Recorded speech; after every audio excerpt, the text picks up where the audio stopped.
Welcome to NOLA.com's coverage of Mardi Gras for all y'all. How you doing, Doug? I'm doing okay. My name's Alex Pomez, joined today by Doug McCash. Thank you all for being here with us. We're brought to you today by NewOrleans.com, and we are at the LCMC stage here at the NOLA.com Times-Picayune offices on St. Charles. Great to see you again. Yeah, I think we did one of these together maybe a year or two ago. It seems like yesterday. It's all a blur. It's all a blur. Thanks for coming back. We had Scott Pelier scheduled.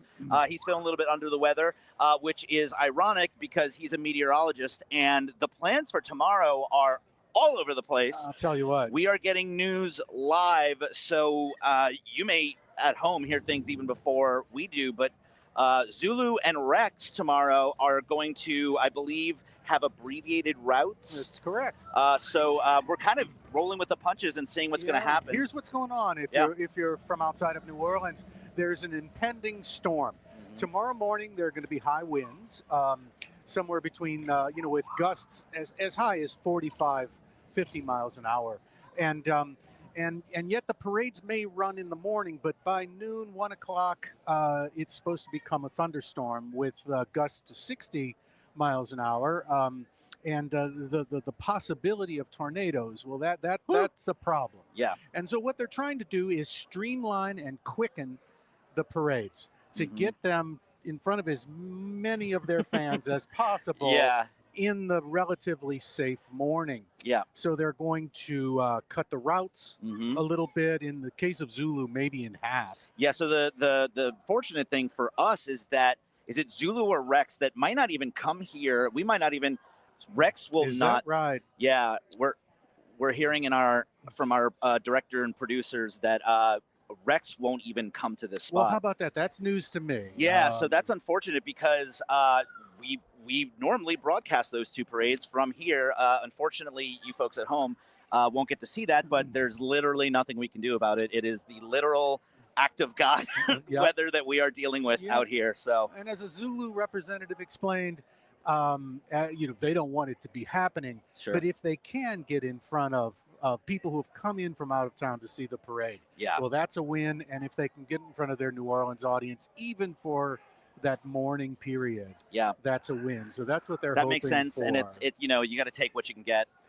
In my experience, we were talking about this earlier about the possibility of just pushing Fat Tuesday back. Now, in my experience, there have been many times, including this year, where parades have been pushed back due to weather. Like, for example, last week, the parades on last Sunday got pushed to Tuesday because of rain. Right. In your experience, in your lifetime, has there ever been a time when Fat Tuesday specifically was pushed back? I don't know of any. I can't remember one. Fat Tuesday is more than just the date. Right. It's the beginning of Lent. Right. So if you look at Carnival, if you look at Mardi Gras as that part of a religious experience or religious, you can't push it. You can't push it, but we'll see. Not only that, but the city's calendar really revolves around that day, because it's not just about the parades, it's also about government holidays, school schedule. It's a spring break for a lot of schools. So if you say, hey, let's push Fat Tuesday back, you're talking to a lot of government agencies, you're talking to the city,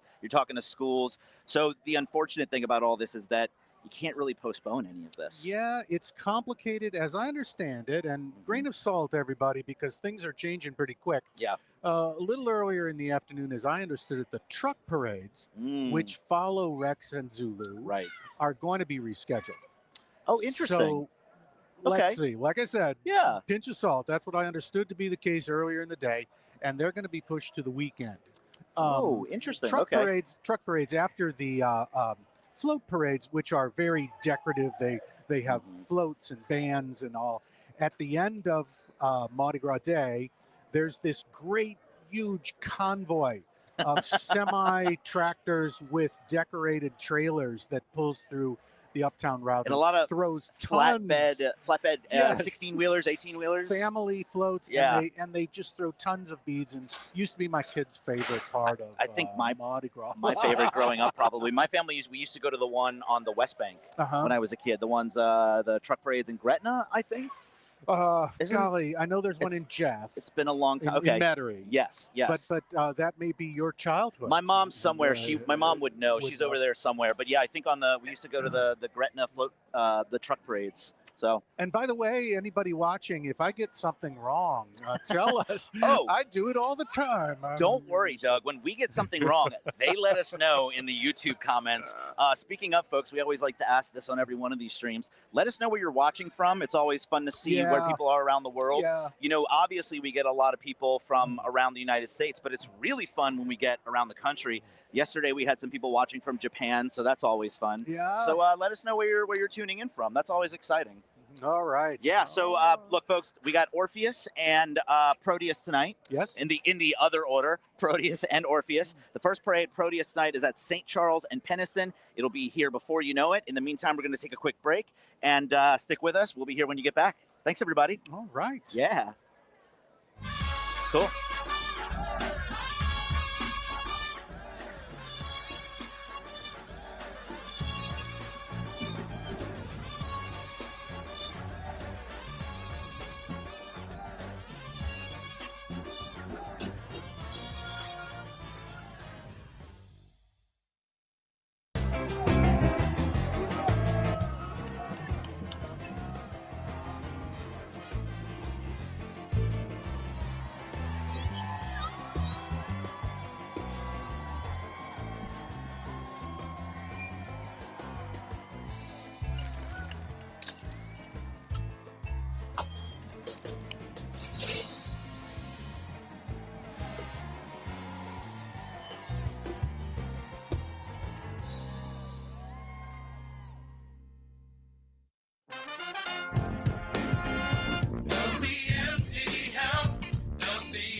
Farmers are always there for each other. We shed tears together, we celebrate together, but we also grow together. Farm Bureau is the largest general farm organization in the country. We have the farmers' back. If you're a farmer and you're not a member, we would welcome you into our Farm Bureau family. And if you want to know more about agriculture, come be part of this great family. At Tulane Doctors, we know your health can't wait. So we made booking appointments easier than ever. Just dial 988-5000 to book with any physician, any specialty. Whether at East Jefferson General Hospital or one of our other locations. Because your health is our top priority. And because navigating healthcare should be simple, personal, accessible. When you see the shield, you'll know the future of medicine is here. They were ordinary people, just like you and me, who never expected to find themselves like this. But they found courage. They found grit, grace. They found strength in each other. And in their stories, we find strength within. The National World War II Museum. Find the extraordinary inside. I make your feet move and your heart stand still. I am New Orleans. I'm your town deep down. Come see me at neworleans.com. Shout out to New Orleans and Company for working year-round to make New Orleans a better place to live, work, and visit. Learn more about their impact and how tourism benefits our community at neworleansandcompany.com.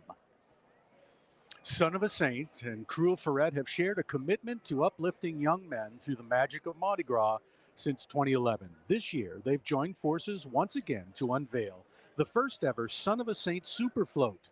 Son of a Saint thanks its supporters, the city of New Orleans, and of course, the crew of Herette for making these dreams a reality. To learn more or get involved, visit sonofasaint.org. For over 30 years, the Louisiana Lottery Corporation has delivered on its mission to maximize state revenue. Last fiscal year was our second best ever, transferring more than $205 million to the state to benefit K-12 public education in Louisiana.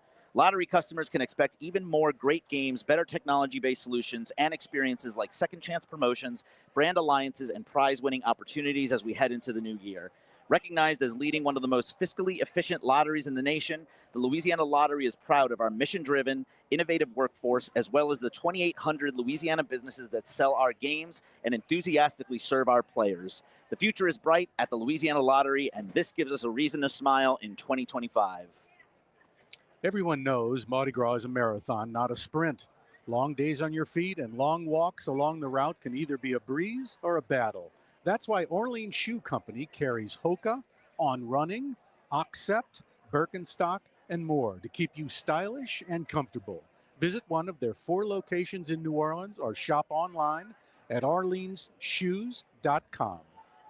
Named by TripAdvisor as the #1 attraction in New Orleans, the National World War II Museum tells the story of the American experience in the war that changed the world, why it was fought, how it was won, and what it means today, so that all generations can understand the price of freedom and be inspired by what they learn. As Mardi Gras kicks into high gear, LCMC Health is proud to continue its partnership with the City of New Orleans Health Department, providing first aid stations along the parade route. Our commitment to extraordinary care during Carnival season and every season helps ensure a safe and enjoyable experience for all. If serious medical attention is needed, don't hesitate to call 911 or visit the nearest hospital. At LCMC Health, we're committed to keeping you well and keeping the celebration safe and fun for everyone. Welcome back, folks. I'm Alex Pomez here with Mr. Doug McCash. How you doing, Doug? I'm doing very well. Excellent, excellent. Glad you're here with us tonight. We've got 2 fantastic parades. We've got Proteus and Orpheus back-to-back, 2 big ones, two fan favorites. And coming into the end of the Carnival season. We're in the home stretch. Yeah. We're in the home stretch. If you're just joining us, the bad news is that due to some weather that's looking pretty bad, the schedule for tomorrow is kind of getting moved around. We're learning about it in real time as you are at home, so stick with us for updates. But Zulu and Rex are going to have abbreviated routes, as we understand. Yes, indeed. No bands, no marching groups. Yeah. They're going to try to get the parades in while the weather holds, and we shall see that even that may be changing. Yeah, it's a bummer, but it is what it is. Nothing we can do about the weather. But tonight, in addition to all else, what you're going to see is a great old school parade, Proteus. The way the floats are built, the materials used, the way they're painted is very old fashioned, harking back to 19th century Carnival. And then when you see Orpheus, you're going to see basically a modern parade, a parade sort of in the mold of Bacchus or Endymion. They're each individual. But the brightly lit floats with mechanical LEDs, things, yes, and like that. And so that's one of the pleasures of tonight is to see. You'll be able to see in an evening how Mardi Gras has evolved over the years. That's fantastic. I love it. Yeah, last night with Bacchus, there were even more than I remember, LED screens and fog machines and moving parts and animatronics. And it's exciting to see how things have evolved over the years. Even those little elements really change everything. Yeah, I think one of the big changes in nighttime carnival has been lighted beads. Over the last, I'm not sure when lighted beads came in. Yeah. Détente was the first. Okay. And but certainly for the last 15 years, the look of an evening parade in New Orleans is now sort of it's as if fireflies were in the audience and flying. It looks like everybody has glow sticks. Yes. Well, like and it's sparks. You mentioned light up beads, but last night we were catching light up hats, light up wigs. I mean, it doesn't just stop at beads. It was all kinds of stuff. Yeah. During the Hermes parade, they throw light up wings that you can put on your head. Yeah. And as you look down the street, you can see Hundreds of them disappearing into the distance. It's pretty beautiful. incredible. Yeah. Yeah, when we were up here, as it gets darker, you see it a straight shot all the way down the street, and everything is just lit up, and it's beautiful. Yep. It's really cool. So tell us a little bit about Proteus. Now, Proteus, more of an old school parade, you said. Proteus is right? one of the older parades. Let me check and see if I can get this date correct. We have a couple of cheat sheets here, folks. Proteus was founded in 1882. It's a small parade. But to put that in perspective, the very first of the float parades in New Orleans was Comus in 1857. So what is that? Just a few years later, Proteus was on the streets. In between there was Rex in 1872. So Proteus represents one of the very first 19th century parades, and they stick to it largely. Very small floats, and typically lit by flambeau, which was before electricity. You'll see floats were lit with kerosene lamps and reflective metal. And even though we can do it much more easily these days, I think everybody would agree nothing compares to natural flames when it comes to lighting a float. Yeah. Well, and you said it earlier. We love to see the technology and the blinking lights, but it's nice to have a parade like Proteus as a juxtaposition. Yeah, there are a few of them. Rex is one. And the Royal Artist tends to be the company that makes these parades. When they use old-fashioned techniques to get that look, and you'll see the difference. The other parade, Orpheus, is a Kern Studios parade, equally wonderful but modern in a different way. Yeah, very exciting. Orpheus is one of my favorites. That's the one I possibly look forward to the most every year. I love it. I love the sights and the sounds. It's a beautiful parade. Well, my goodness, it's one of the parades I rarely see. Is it? And I can't quite explain that, but I have rarely seen. You would just have nice Lundi Gras plans, or something, or something. Are you prepping for tomorrow? Maybe. Maybe so. Maybe that's it. Putting the last touches on the costume for Tuesday morning. We're glad you're here with us tonight. It's going to be a fun night. Yeah.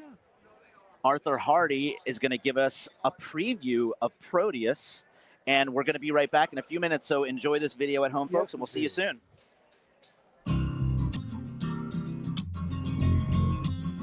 I'm Arthur Hardy, and I'm uptown at the super secret location of the den of the crew of Proteus. Hundreds of thousands of people see this wonderful parade each year on Lundi Gras at night, but I bet very few of them notice something that we're about to show you. Come on inside. We're here with you, Shelton. Tell me this most unusual job you have. What is it that you do, Well, years ago, they came to us and they were having trouble with these wooden wheels on these floats. Yeah. And we started repairing them, and we had to actually build equipment to fix them. These are some pretty heavy-duty wheels. How old do you think these wooden wheels are? They're so unique in all of Mardi Gras. My guess is this is somewhere around 1900, could possibly be up to World War I. Really? The proper name for these wagons were drays. But a lot of them down here, they were probably called cotton drays. That was the delivery trucks of the time. And what's the challenge? I mean, there aren't many people in the whole world that can do this. What's the challenge of reconditioning these things every year? The biggest thing we run into is over the years, the old wheels, the wood had just gotten brittle and hard. So now we're completely rebuilding the hub, new spokes, everything new. And the biggest problem we had was this is 5/8 by 4-inch steel that we're rolling down to 34 inches to put on the outside of these things. And that has to be perfectly round. What a challenge. These wheels weigh a little over 200 pounds apiece. Wow. I did a little research and noticed that you had to create your own piece of machinery in order to work with some of these hubs. Is that right? In order to bore the hub, there's a tapered hole in there, and you have to stay on center. It's 12 inches long. And the actual boring machine that we use was patented in 1874. We modernized it a little bit. We don't turn it by hand anymore, but other than that, it's still the same machine. I know wooden wheels don't give you the smooth ride that the rubber wheels do, but there's something neat about seeing these floats come down the street and they shimmy and shake. That's what the Mardi Gras people tell me. They like to hear them rumbling and rattling and going down the old rough road there. That's what they like. At one time, they were all wooden wheels. Now, not many crews are using it. I know Rex has a few, and of course, Proteus has the most. And it's just a really neat, nostalgic throwback to how it used to be. Yeah, I think it's one of the best things they do, and he's trying to maintain that part of the history, and apparently they do too. We're visiting with Noel Johnson, who's the spokesman for the Krewe of Proteus. One of my favorite parades, and I'm not just saying that because he's here. You know, Proteus is the 4th oldest carnival society, the 2nd oldest one parading, and the oldest night parade. It's special for so many reasons. But tell me a little bit about the history of Proteus. What makes it so special? It's a great afternoon and day and night for Proteus. We're like author, we're 143 years old this year. Lundi Gras Day, I think you get the best of both worlds. You get Old Line in the early afternoon, evening, and then you get Orpheus, which is a great parade that night. Yes, it really is. It is. You represent the classic old traditional style. We do. We have the wooden wheels, the old carriages, the old paper mache, all hand done, nothing machinery. It's a great parade to look at. What's your general overview of the state of Carnival? How is it? I think Carnival is healthy as it's been since I've been involved with Mardi Gras. I think in 2024 there's something for everybody, whether it be a parade, all men, all women, mix, a marching group, a dancing group. Yeah. There's something for everybody to enjoy. I think it's a very, very healthy part of New Orleans. We love having it. I excite. I unite. I flaunt. I haunt. I make stomachs growl and horns howl. I make your feet move and your heart stand still. I am New Orleans. I put your worries to bed and keep you up at night. I'm your town deep down. Come see me at neworleans.com. Hi, I'm Jenny Painter. I am a patient navigator in the emergency department. The atmosphere of Mardi Gras, being with family, friends, making new friends, having fun and happiness, to me, that's what Mardi Gras is every year. I love to ride. I have ridden a few times, but I also like it when I have family members, like the next generation is in the ball. But if you were to ask my husband, he prefers being on the street with the parade. I've been fortunate to have been able to be a queen of 2 Mardi Gras balls. And in one of those, I didn't realize until the night of the parade that the person on the King's float was my father. So that's one of my most precious memories of Mardi Gras. I have a lot, but that's my favorite one.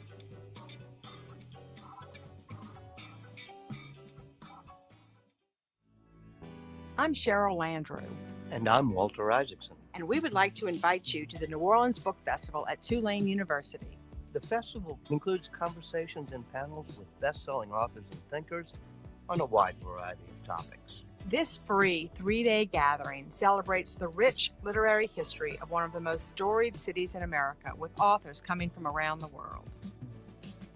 Visit bookfest.tulane.edu for more information. They were ordinary people, just like you and me, who never expected to find themselves like this. But they found courage. They found grit, grace.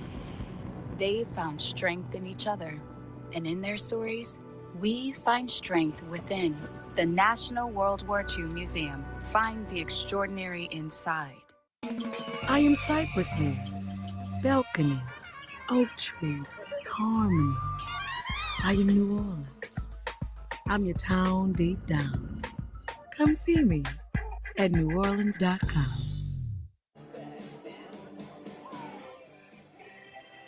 No city is built to host like New Orleans, and New Orleans & Company is here to help.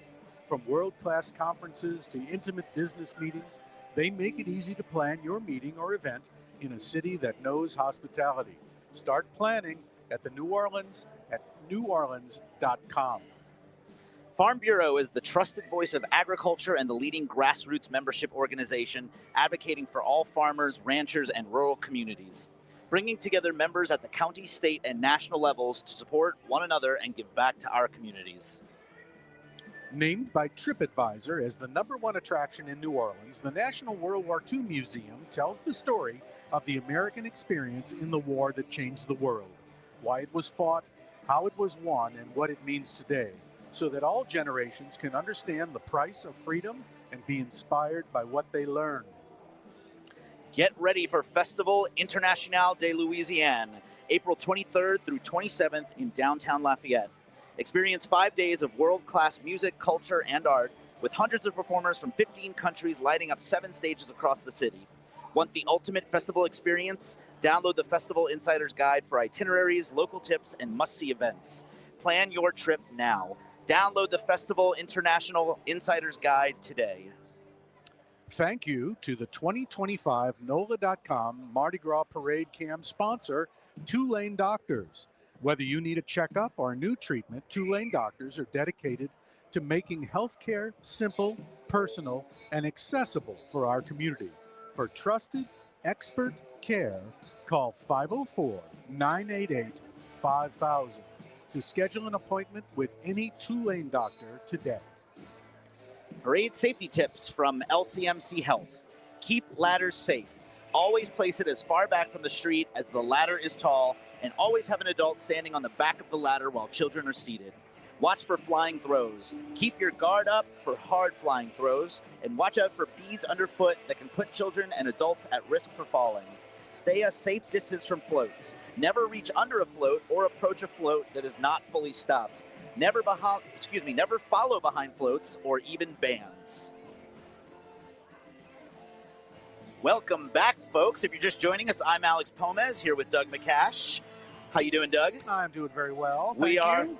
good. Glad to hear it. We are rolling with the punches here tonight, folks. We got Proteus and Orpheus coming up tonight, and here and there we'll also be dropping news about Zeus and Rex tomorrow, which may be changing because of the weather. But in the meantime, we're optimistic about tonight. We're going to have some fun. We were talking about Proteus a little bit earlier, and the juxtaposition of the 2 parades tonight, that Proteus is kind of an old school parade. Orpheus is a much more modern parade with LED and you know, what else? All of those things, right. That's what you'll see. Yeah. You'll see a modern lighted parade. Mhm. What's interesting is Proteus is equally lighted, Yeah. but not in a modern way.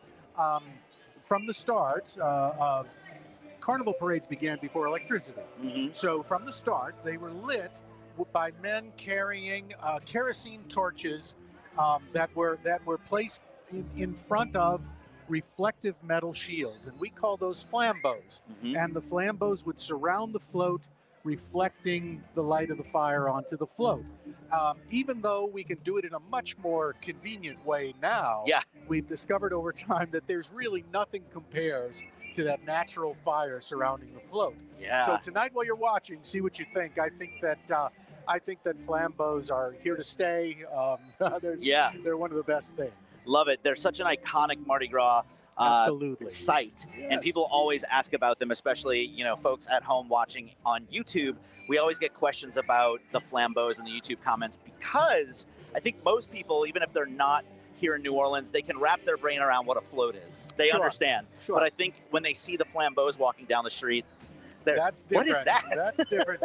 There's a lot. If you've never been to New Orleans for a carnival, there are a lot of difference between the float parades here and elsewhere in the country. Though I think elsewhere in the country they're picking up some of these customs too. But in New Orleans, probably since 1912, something like that, the Mardi Gras floats, the riders throw beads and other trinkets to the crowd. It changes everything about a parade. It becomes an activity more than just a spectator sport. There was a wonderful LSU professor named Lori Wilkie who called it the throwing game. And it's true. The moment you hear that, from then on out, you have to see it that way. When you're riding on a float, the trick is to put that bead right in the hands of the person that you want to receive it. Yeah. And when you're on the ground, it's to coax somebody to do the opposite and throw you the bead. Very much a game. Yeah. And you'll see that tonight as you watch the parade. There's an element of athleticism to it. I've ridden. Thank you. You're a writer. Is it rode or ridden? Yeah, but my grammar, that's what editors are for. YouTube comments, let us know if it's rode or ridden. I always get in trouble with this one during Mardi Gras. But I have ridden, says our director in my ear. Thank you. I've been in a few parades, and what I remember most vividly is the next day, my arm is just killing me. You don't realize it's like playing a sport all day long. It's like playing baseball or football, and the next morning, man, it's a little sore if you don't warm up. That's it, and we probably should. Nobody does, warm up. There should be a yoga class before you get on the float. Hoisting a beer several there times you go. Would be the way to do yes. it. Well, funny, that ties in a way with what's going on right now in New Orleans, and there is bad weather on the way for Fat Tuesday, for Mardi Gras Day, and they've already decided to streamline the parades. They're going to take out the bands, take out the dancing groups, and so what you're going to have is just a freight train of floats going down the street. Now, what happens under those circumstances is you've got to throw a loud and fast. Yeah. Because yeah. it's just the nature of it. The parade's moving along, and you've got less time to throw a bunch of beads. And the way I know that is because that happened to our parade this year. King Arthur was one of those Sunday parades that got rained out. Got moved to Tuesday a week ago. Yeah. And it was a little different experience. I was up here for that. Were you? Yeah. Yeah, it's so interesting. It's like so grateful that those parades still got to roll. Don't want to be negative about it at all, but it is a totally different experience when you take out the bands and the marching groups. It's great when the floats have a DJ or playing loud music, but having those gaps between the floats with no marching bands is a little eerie sometimes. Everything was different for us because we usually roll in the day. And that's so it true. was a nighttime that's parade. Right. Yeah.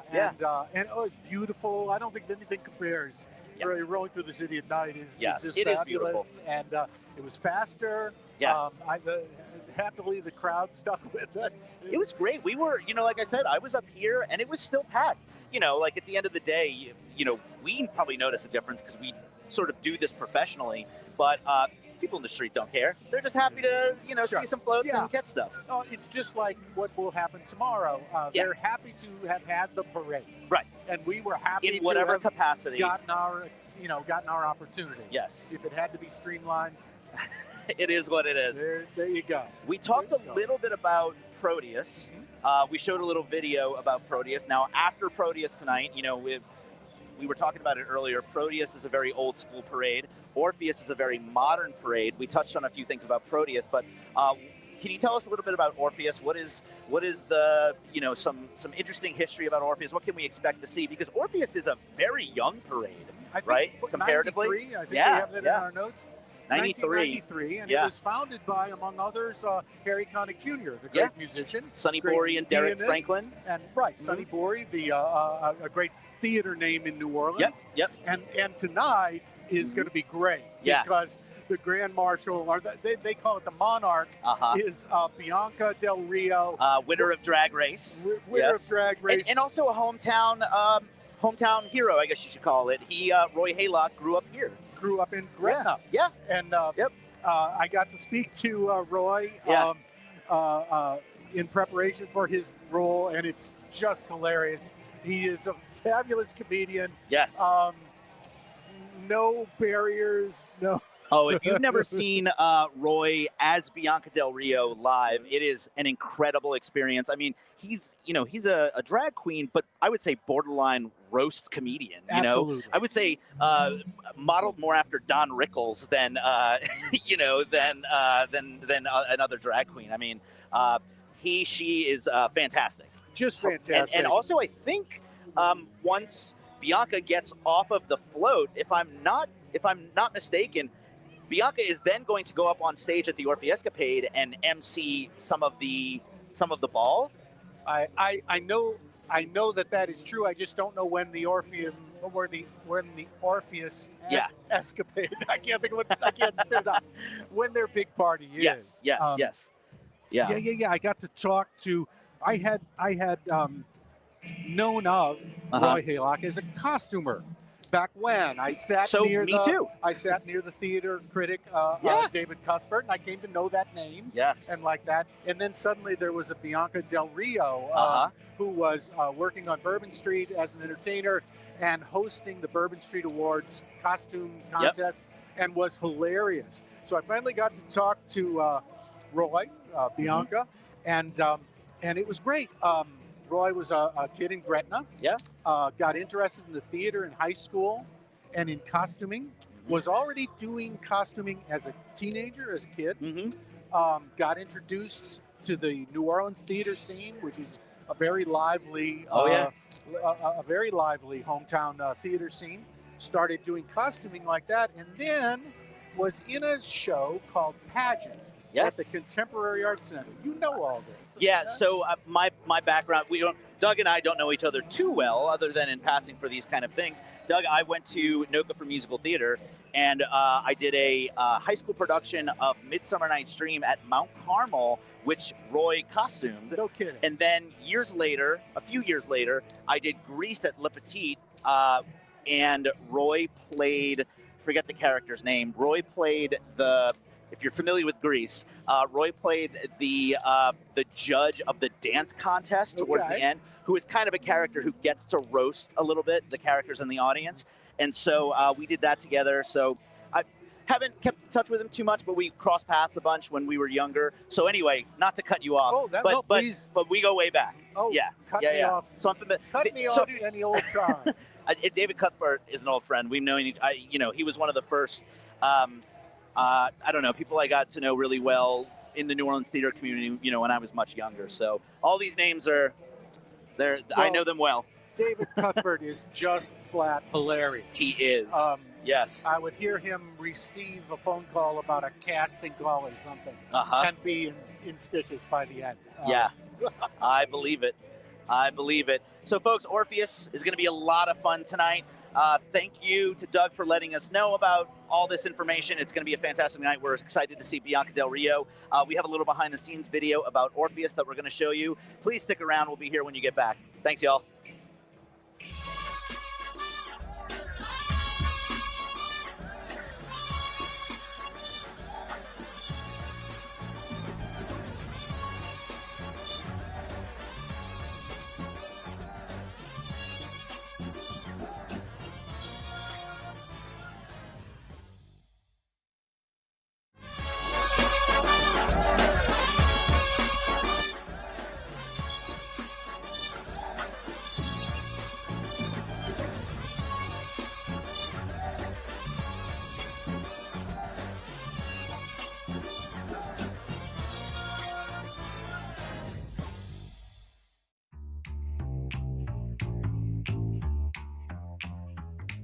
Well, we started in 1993.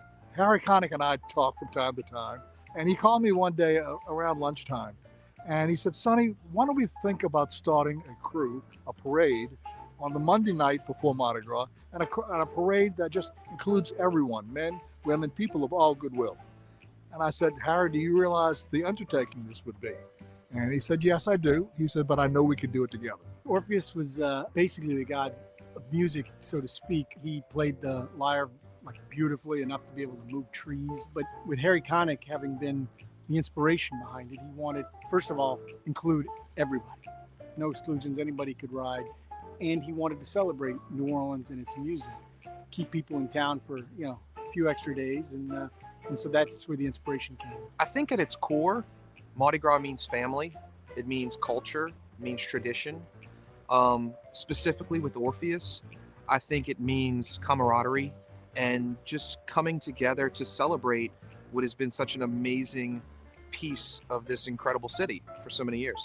We were officially formed or founded in 1993, and we first rolled in 1994. We have upwards of 35 floats in our parade.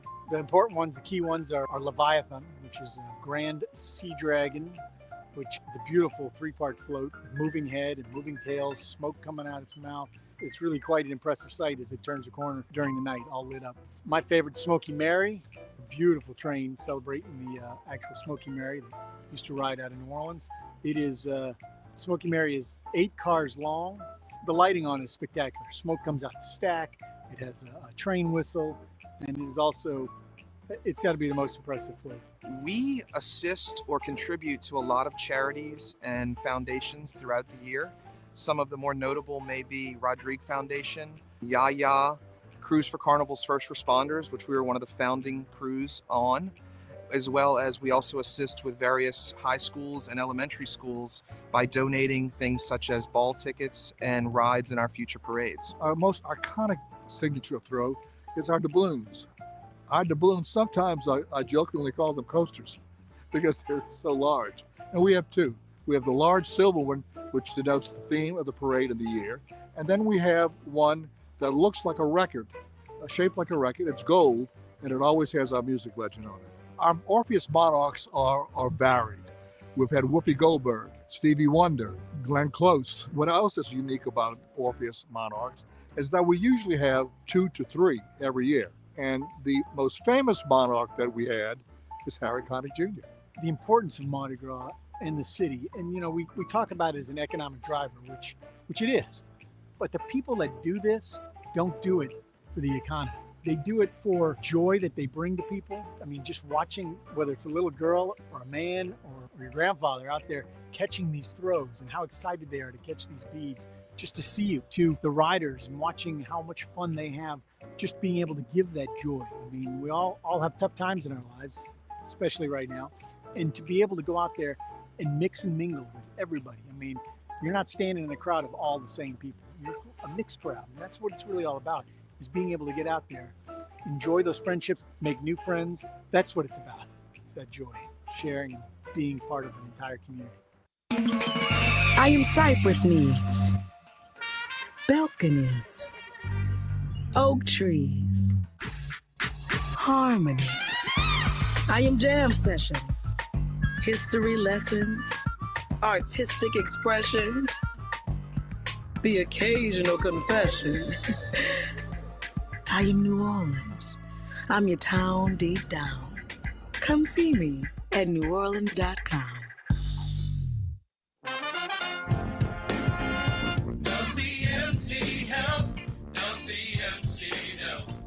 They got 8 New Orleans hospitals keeping you well. Ring the bell, we got something to tell. Keeping you well, CMC Health. Keeping you well, CMC Health. Keeping you well, CMC Health. LCMC.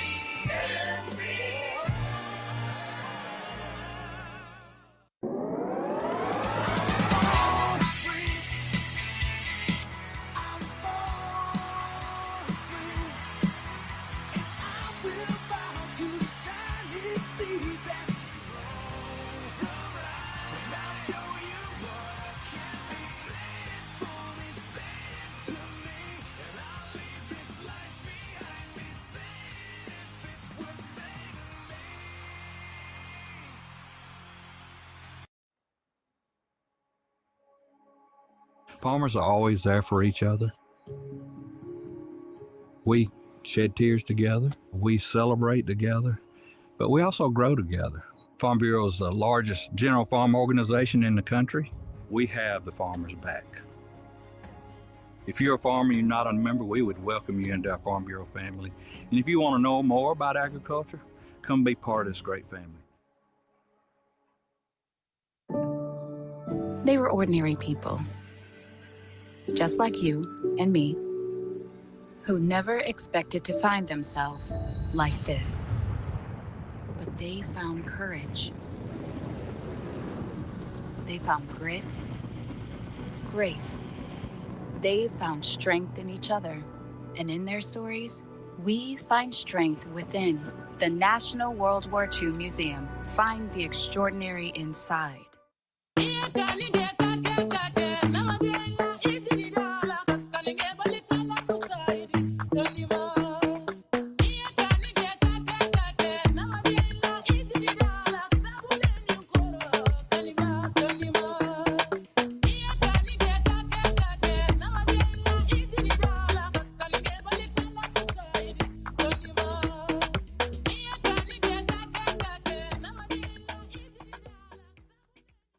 At Two Lane Doctors, we made booking appointments easier than ever. To schedule with any physician, whether at East Jefferson or one of our other locations. Just dial 988-5000.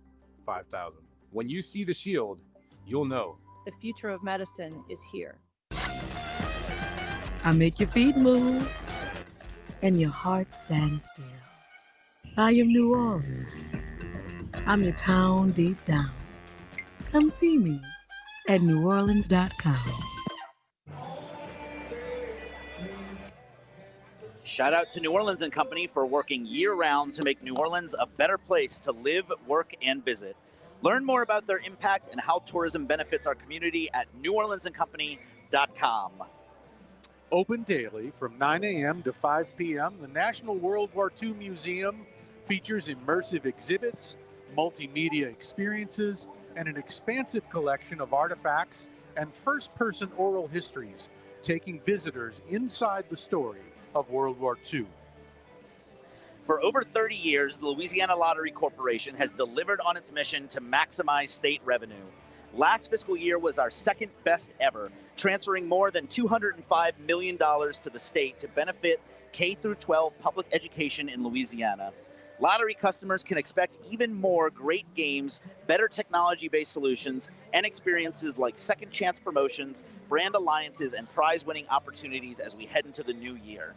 Recognized as leading one of the most fiscally efficient lotteries in the nation, the Louisiana Lottery is proud of our mission-driven, innovative workforce, as well as the 2,800 Louisiana businesses that sell our games and enthusiastically serve our players. The future is bright at the Louisiana Lottery, and this gives us a reason to smile in 2025. Rock the Country 2025, a festival for we the people, is coming to 9 small towns, bringing 9 massive shows. Don't miss Kid Rock and Nickelback headlining each city with additional performances varying by market from Hank Williams Jr., Leonard Skinner, Gavin Adcock, Travis Tritt, Aaron Lewis, Treaty Oak Revival, Ella Langley, Old 60, Upchurch, and many more. Get tickets now at rockthecountry.com. For over 55 years, Mignon Faget artisans have designed jewelry and glassware reflecting the history, nature, and architecture of New Orleans, and handcrafted them in their Magazine Street studio. Visit their Magazine Street gallery right off the parade route at Lakeside Shopping Center or at the Mall of Louisiana, and always online at mignonfaget.com. This is a parade safety tip from LCMC Health. Keep ladders safe. Always place the ladder as far back from the street as the ladder is tall, and always have an adult standing on the back of the ladder while children are seated. Watch for flying throws. Keep your guard up for hard flying throws. Watch out for beads underfoot that can put children and adults at risk for falling. Stay a safe distance from floats. Never reach under a float or approach a float that is not fully stopped. Never follow behind floats or even bands. Welcome back, folks. If you're just joining us, I'm Alex Pomez here with Mr. Doug McCash. How you doing, Doug? I'm doing very well. How about you, Alex? We are having fun already. The first parade tonight, Proteus is booking it. They are on their way here. Last time we checked, they are still on the other side of the interstate. If you're not familiar with New Orleans geography, the I-10 is behind us. The parades traditionally come from uptown and then go down St. Charles, and ahead of us is the Central Business District and the French Quarter. We are technically in the Central Business District, Warehouse District. Yeah, so we're going to see 2 parades tonight, Proteus and Orpheus. It's going to be a really fun night. Doug was explaining earlier that Proteus is more of an old school parade. Orpheus is more of a modern parade, and you'll see what that means in a little bit. You know, the Proteus parade follows a lot of more old school traditions. They have wooden wheels on their floats. You can hear them clack. You can hear them make noise as they go down the street. And we saw that in the Arthur Hardy video earlier. Orpheus is going to have a lot of LED lights and blinking things, and I'm going to guess some fog machines and things like that. A lot more modern parade. We have a lot of signature throws we're trying to catch tonight. If this is your first Mardi Gras, each parade has its own signature throws. So tonight, for Krewe of Proteus, the first parade tonight, here's what we're trying to catch. Some LED flambeaus, seahorse beads, red socks, love when they throw socks, tridents, towels, plush seahorses, and red doubloons. Excellent. Those are our signature throws for Proteus tonight. The theme tonight for Proteus is seafaring scoundrels. So I'm assuming we're going to see a lot of pirates. We're going to see pirates. That's my guess. There are 200... Spoiler alert. Spoiler alert. Spoiler alert that seafaring scoundrels probably means pirates. There's 230 riders in Proteus, 20 floats, and 34 horse riding lieutenants. So 230 riders, it sounds like a lot, but in the grand scheme of things, it's really not. It's a very small parade. Orpheus is 6 times as big. That's correct. Orpheus is 1,500 members. If you can rely on my arithmetic. It checks out. That works for me. So Proteus is comparably small. And then we had one yesterday. Was it Toth that had... it was also like 1,300, something like that. Yes, the large parades, and that's a modern evolution also. Right. The older parades stayed small.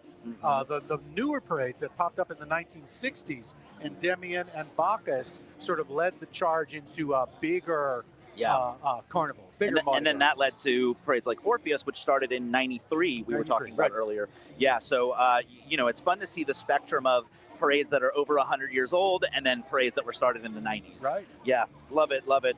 34 horse riding lieutenants, so that's going to be fun. They always have fantastic costumes. Now, this is interesting. The queen is selected from the court of debutantes presented at the ball. That's not always how it works. Sometimes the queens are hand-selected before that, right? Sometimes it's passed down generationally, excuse me, right? So there's a lot of interesting traditions that change in all these different parades. I know sometimes it's kind of randomly selected at the ball. There was a parade yesterday.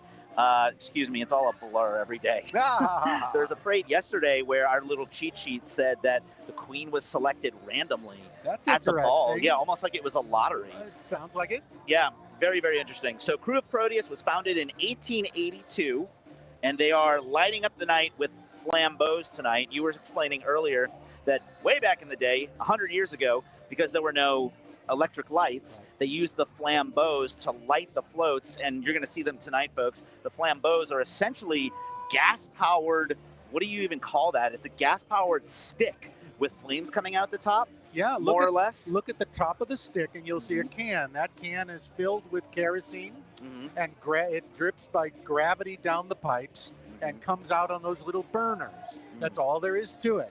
And you'll see from time to time that if a burner goes out, it's a very low-tech solution. You lean into another flambeau and relight it. And the sheet of metal behind the flames is what's supposed to reflect the light onto the float. Very primitive, works very well. And obviously because of street lighting, we don't need them anymore today. Right. But I think people would miss them if they went away. They're such an iconic Mardi Gras site. Absolutely. Yeah. And even well-lit, well-electrified parades still use flambeau. Even though we don't need them for the floats, it's almost fun to just see them light themselves. Yes. As their own entity moving down the street. Well, here's a piece of trivia for you. Please, love it. The first electrically lit Mardi Gras parade was in 1913. I can't think of the name of it right now. But somebody at home with Google, 1913, you said? 1913, but get this. That seems early. They towed along their own dynamo, their own generator to create the electricity, and the marchers in the parade wore light bulbs on top of their heads. I'm not making this up. That's and they were connected by wires that went from one head to the next, to the next, to the next, back to the dynamo. So if one guy fell over. It's like Christmas lights. It's like Christmas lights. That's been, I had no idea. And it sounds so safe. And I bet this was before they had regulations where they had to be tied down to the float and all that stuff, right? Yeah. I don't know about the float. I don't even know if this parade had floats. Oh, okay. This was mainly marchers, I think. Oh, I see. But okay. nonetheless. Interesting. Give me a big light bulb on the head. I mean, it sounds like a really cool costume. The only part that concerns me is that I'm tied to somebody else who's probably been drinking all day, right? and that makes two of you. So that's a problem. Because if one guy goes down, we're all going down. I love it. So again, the theme tonight is Seafaring Scoundrels. We got a preview of a few of the floats we're going to see. Blackbeard's Ghost, Barataria Pirates, there you go. Mermaid's Grotto, and Davy Jones' Locker are just a few of the floats we're going to see tonight. Yeah. A lot of sea stuff. It's going to be fun tonight. So the crew's namesake is Proteus, who is the old man of the sea and the shepherd of the sea's flocks in Greek mythology. Yes, why? And that is why we're going to catch seahorses. Oh, yeah. And why we're going to catch tridents, because Love those it. would be Proteus symbols. Love it. We have in New Orleans, everybody loves pirates, of course, all around the world. But in New Orleans, we have a special affection for them because they helped us achieve independence from the British. That's right. Back when they threw in with the Americans to and a lot of to them fight off. A lot of them spent a lot of time in the border. Apparently so. And who wouldn't? And Right. who wouldn't? Right. But no more than probably 20 minutes from here. That's was true. The Battle of New Orleans, Yes. where the pirates. I knew exactly where you were going with that. Threw in with Andy Jackson and beat the bloody British in the town of New Orleans, as the song tells us. Love it.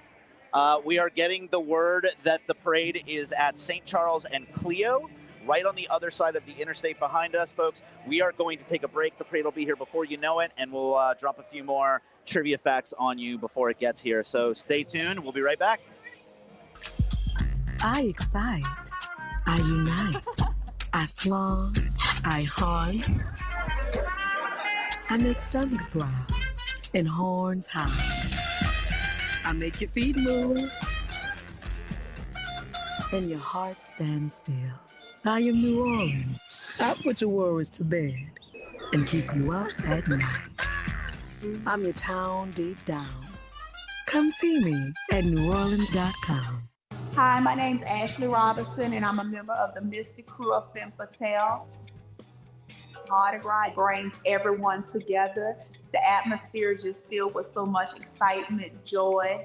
But my most favorite thing I love is Parade Day. I feel like a celebrity for the day. Everybody's looking at me. They want things from me. It just fills my heart. People make signs, they have horns, they have different things just to get your attention.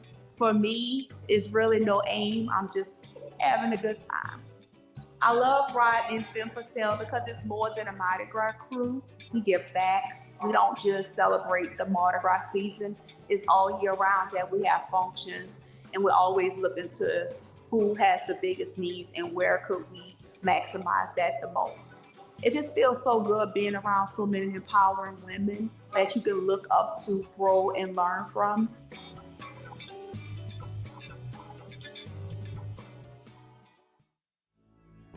I'm Cheryl Landrew. And I'm Walter Isaacson. And we would like to invite you to the New Orleans Book Festival at Tulane University. The festival includes conversations and panels with best-selling authors and thinkers on a wide variety of topics. This free 3-day gathering celebrates the rich literary history of one of the most storied cities in America, with authors coming from around the world. Visit bookfest.tulane.edu for more information. They were ordinary people, just like you and me, who never expected to find themselves like this. But they found courage. They found grit, grace. They found strength in each other. And in their stories, we find strength within.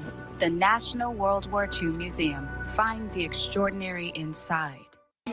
I am cypress leaves, balconies, oak trees, harmony. I am New Orleans. I'm your town deep down. Come see me at neworleans.com. The Farm Bureau is the trusted voice of agriculture and the leading grassroots membership organization advocating for all farmers, ranchers, and rural communities, bringing together members at the country, state, and national levels to support one another and give back to our communities.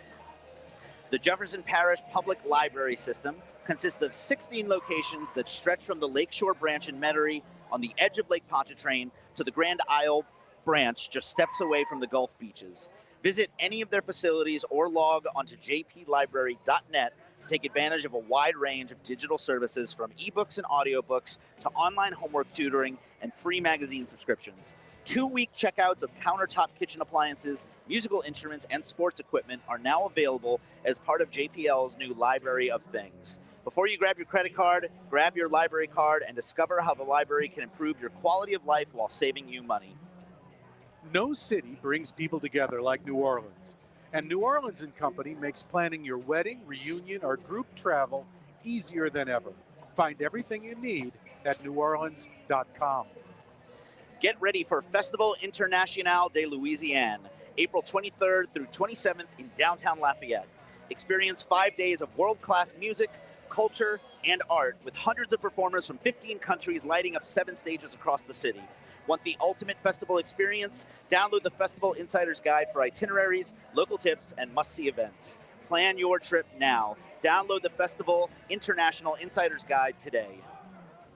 Named by TripAdvisor as the #1 attraction in New Orleans, the National World War II Museum tells the story of the American experience in the war that changed the world, why it was fought, how it was won, and what it means today, so that all generations can understand the price of freedom and be inspired by what they learned. As Mardi Gras kicks into high gear, LCMC Health is proud to continue its partnership with the City of New Orleans Health Department, providing first aid stations along the parade route. Our commitment to extraordinary care during carnival season and every season helps ensure a safe and enjoyable experience for all. If serious medical attention is needed, don't hesitate to call 911 or visit the nearest hospital. At LCMC Health, we're committed to keeping you well and keeping the celebration safe and fun for everyone. Welcome back, folks. I'm Alex Pomez here with Doug McCash. We thought we had a few more minutes to kill, and we were going to talk about Orpheus, but I think the parade's here. I see flambeaus in the distance. We've been talking a lot about flambeaus tonight because people are always curious about those, and there they are. So this is the front of the parade. That's exciting. They move faster than I thought they would. They are booking it. So here we go. So just as a quick refresher, Crew of Proteus tonight. Seafaring Scoundrels is the theme. 230 riders, 20 floats. We're going to try to catch LED flambeaus, seahorse beads, Red Sox tridents, towels, plush seahorses, and red doubloons. Doubloons, something we haven't touched on yet, which are a very popular throw. Each parade has its own custom doubloon, remade every year. Yes. Right. And these are something that people kind of scramble to get. They're kind of a collector's item for a lot of people. Yeah, and they're difficult to get. They're difficult to catch. Doubloons came into being in 1960. Oh, that recently. Before doubloons, there was only one throw that you could tell which parade it came from, and that was the Zulu coconut. Everything else were small toys and costume jewelry, generic. But then in 1960, someone proposed to the Rex organization that they mint their own money. Perfect for the king to toss doubloons to the crowd. Interesting. And it was the only throw that told you what year and what parade it came from. Well, that was irresistible. It's and then just everyone human did it. nature. You need now to collect them, and you need now to right. That's so interesting. In the 1960s, I would have thought it had been around a lot longer than that. That's very interesting. Yeah, there's some. Someone will tell you that there were wooden doubloons before that, but basically what they are today. Basically, what they are today started then. Very interesting. Yeah. We were saying this earlier, folks. We're going to hit you with a few more of the same facts in case you're just joining us. The crew's namesake, Proteus, is the old man of the sea and the shepherd of the sea's flocks in Greek mythology. Now, this is interesting. The king of Proteus, their identity remains a mystery until the parade. So we see a lot of that in some parades where sometimes the king is announced ahead of time and it's a prominent person in local business or government, but then sometimes we don't know who it is at all. It's remained a mystery until, and you never know the last minute who it is. Like the dictator of coup d'etat, you're never supposed to know. Oh, they never even tell you after? I don't think so. Oh, wow. Okay, interesting. Yeah. Oh, here we go. Here are the flambeaus you're seeing on your screen, and here are the horse-riding lieutenants. They always have some of my favorite costumes, the horse-riding lieutenants. And those look very much like they did at, in the 19th century. If we could go back to the 1890s, look very much the same. So that hasn't changed much. Oh, look, we got a pirate. The lieutenants typically are the ones who paid for the parade. Helped underwrite the parade. There's lots of ways to pay for the parade, but they would have been contributors to the parade. That and a lot of parades have captains. Is my assumption correct in saying that the captains are usually the organizers, kind of the administrative people behind the parades? That's my understanding too. Cool. So we're both wrong. Yeah. I'm just up here taking educated No, but guesses. The king is a ceremonial position. Uh-huh. The captain is the one in charge of logistics. That makes sense. And all of that. So Love it. here's what I've got here. There's another New Orleans custom that I'm not sure anyone else does. But we put what are called bulletins in the newspaper on the mornings of parades that are a preview of the parade. And you say we, you mean NOLA.com and the Times-Picayune? I meant the newspaper that employs me does this thing and has for more than 100 years, I think. Now, a lot of people are watching this through NOLA.com. NOLA.com and the Times-Picayune are sort of brother, sister businesses, whatever you want to call it. So NOLA.com is the digital arm of the Times-Picayune. Great. Right. So this gives you a preview, and happily, it lets us follow along easily, and I'll try to fill in the blanks as we go. And here is the Marine Corps band. We're going to listen as they get closer.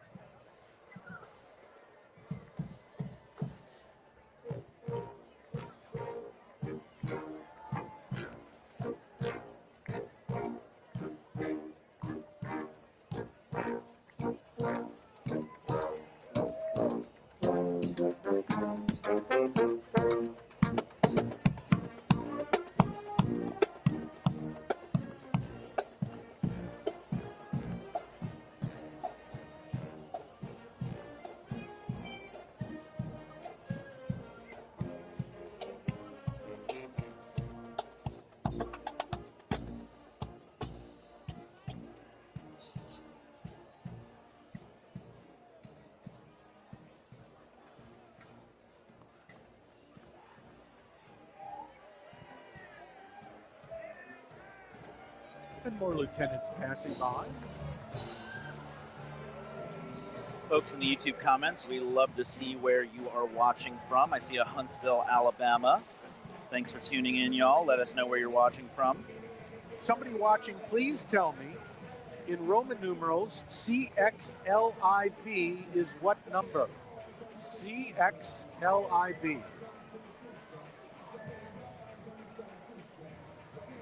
The reason I mention it is Proteus CXLIV is on the way.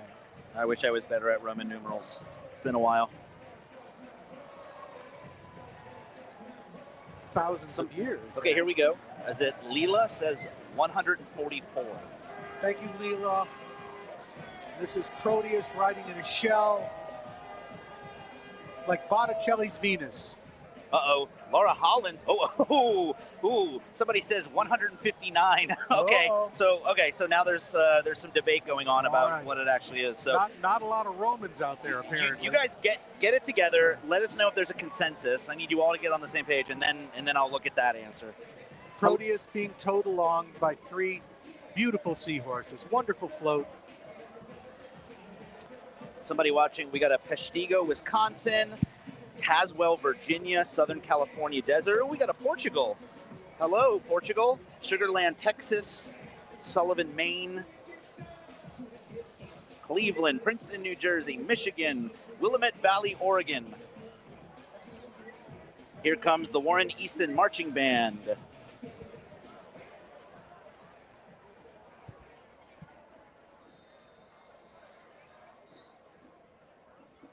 The Warren Easton Charter School Marching Band on the way, and they're going to play right now.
All right, Warren Easton. We wanted to mention that you probably saw on the front banner that Warren Easton was carrying. The banner has a reference to Caleb Wilson, who is a young man who passed away recently. He went to high school at Warren Easton, and then he went to college at Southern. And both marching groups, I don't know if we're going to see Southern tonight, but last night both marching groups were wearing black sashes in honor of Caleb Wilson, one of their recently passed away band members. So yes, so we love to see that tribute to him. Our condolences to his family and friends, and it's a wonderful tribute that both his high school and his college are doing here during Mardi Gras. And as you're watching, you're seeing the approach of the tidal float, seafaring scoundrels with Proteus himself in the lead, great triton in his hand, beautiful strange fish on the side of the float, the sort of thing you would have seen at the edges of a medieval map. Is he holding a seal? Holding a seal. The sculpture in the front, yeah. Notice the glinting foil and the additions to the float are meant to twitch as they go down the street on those steel wheels, those wooden steel-rimmed wheels. That's right.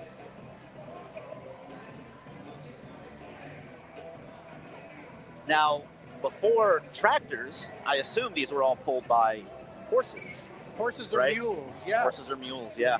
There's still at least one float that is pulled by mules. Krewe de Vue in the French Oh, that's right. Yes, pulled that's right. by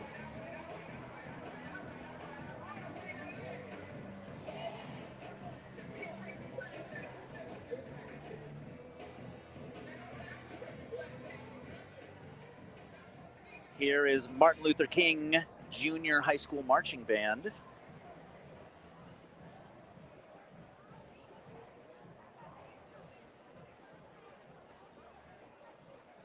Imagine the thrill being a high school kid and marching in the midst of this crowd. Yeah, wild. What's crazy to me is that some of the marching bands who aren't from here, this is their first experience. Yes, is imagine. Marching. That must be wild. And of course, a big brass marching band is splendid in an open field, but when it gets between two buildings like this, that is particularly totally different experience. Particularly wonderful.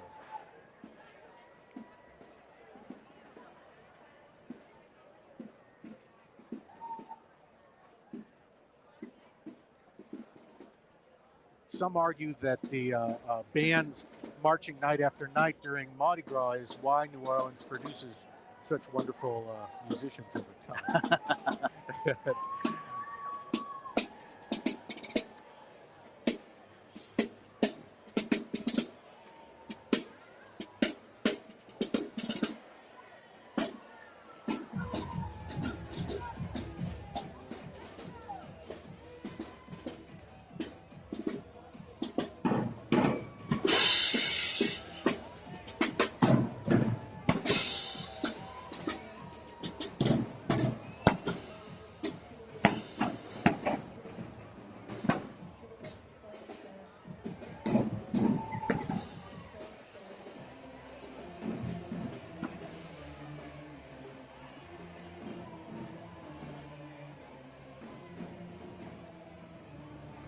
Last week, Alex and I discovered that if you even whisper that you think that the band is going to play as they pass, they won't.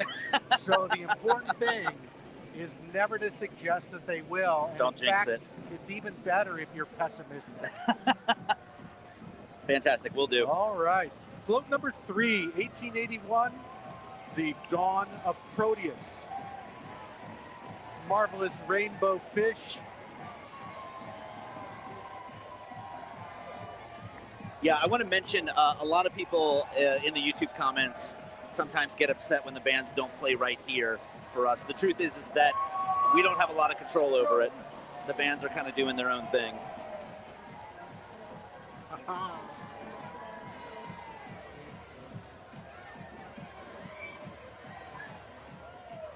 certainly well lit, but just as reliant on the painting and the gold foil and everything.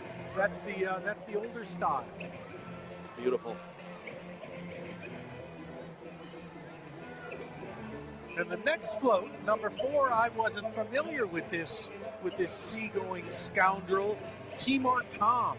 Timor Tom. Apparently a whale.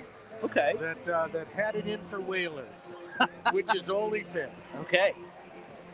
I didn't know Moby Dick had competition. Well, that's it. I knew Moby Dick, of course. But right. Timor Tom, I'll never forget. And here he is. Wonderful float. Maybe they couldn't get the rights to Moby Dick.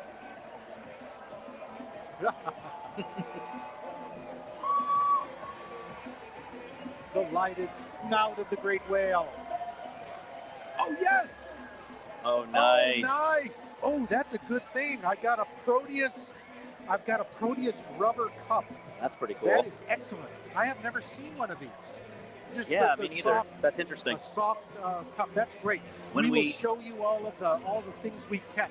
Yeah, when we have a break in a little bit, folks, you're going to see all the fun stuff that a little bit ends up here. And here comes another band, and Alex, I don't think they're going to play anywhere near us.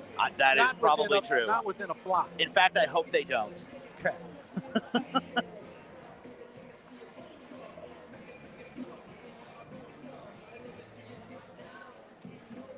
This is the Roots of Music Marching Band, or the Marching Crusaders, I should say, from right here in New Orleans.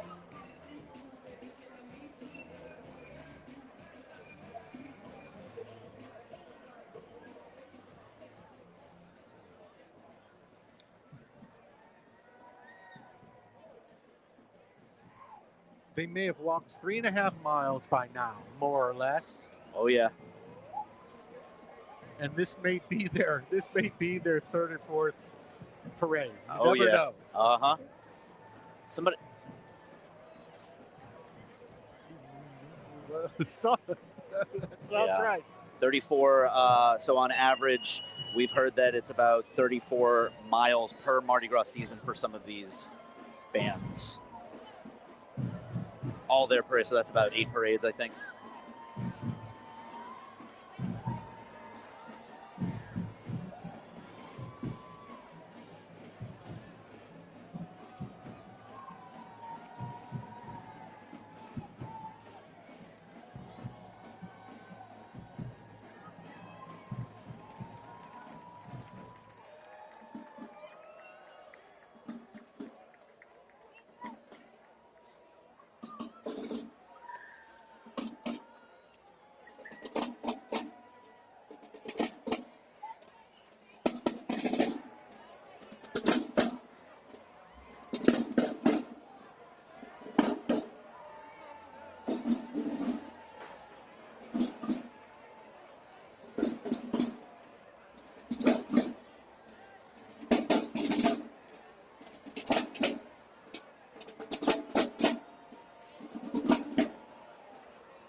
Oh, yes. We're probably going to be at a pause for a few minutes because as the parade approaches Gallier Hall, the old City Hall of New Orleans, 19th century City Hall, they pause for a toast with the mayor and other dignitaries. And so you can predict that the parades will slow. But in the meantime, we're going to be able to hear the band.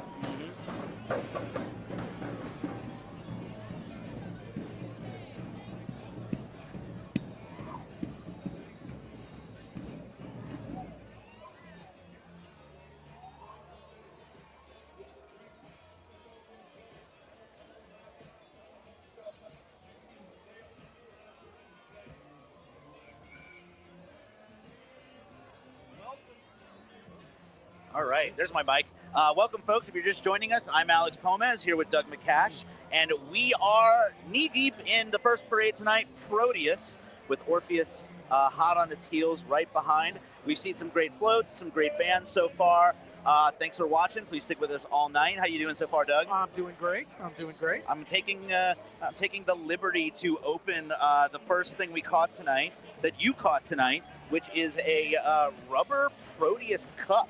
This is pretty cool. It's wonderful. And like high quality. There's a move in carnival parades to throw things that are usable, things that you might take home and use again. And this is Proteus's entry in that. That's a go cup right there. That's a wonderful go cup. That's a wine go cup. Yeah, I like it. yeah. Folks, we also want to give you an update, a reminder update that tomorrow, Fat Tuesday, traditionally there's two parades, Zulu and Rex, back to back early in the morning. Due to some inclement weather, the parades are going to have a shorter route, and the saddest news, unfortunately, is that Rex is not going to pass here. So the live stream that we do tomorrow is just going to be Zulu. We are grateful, nonetheless, that we're going to get to see Zulu tomorrow. Unfortunately, there's nothing we can do about the weather. I think the city's a little concerned about safety. There's supposed to be 50-mile-an-hour winds, which is is that rare for New Orleans at this time of the year? That's pretty wild, 50-mile-an-hour winds. I can't remember a Mardi Gras when that's happened in the past. So we're getting news updates in real time. So thanks for bearing with us. Of course, anything could change. If we're lucky, no wind. But we're going to see what happens. Fingers crossed. Fingers crossed. Next float coming up, y'all, is number 5, Blackbeard's Ghost. And it's a macabre float with a beheaded ghost. Apparently, Blackbeard, a North Carolinian pirate, was captured, and what happened to him is what happened to pirates back then when they were captured. And yet, he's still among us. He looks fantastic. And he looks fantastic.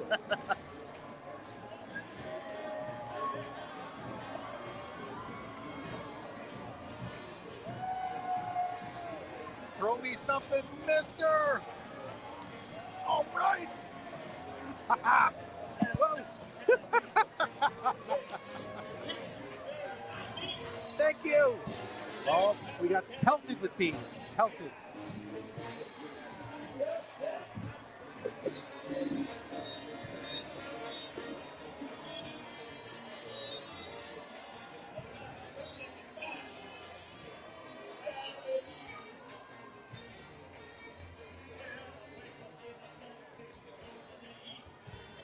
This is the Just Doing It band.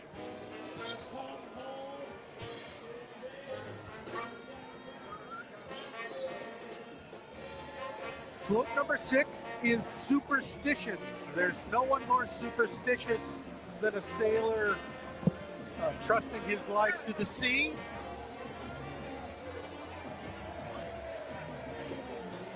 We see a horseshoe, of course, with the ends pointed up to collect the luck. We see a black cat, which would be the opposite, sighting a mermaid, and a great white shark at the front, which isn't exactly a superstition. It's a real threat.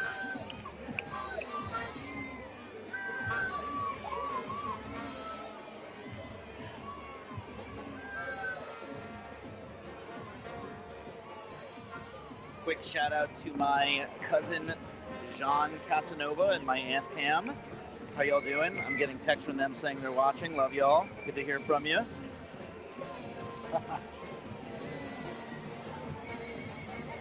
You'll notice as Proteus passes by, and Orpheus too, that one of the traditions within the float building tradition is to coat the floats with flowers, as if they were a bouquet.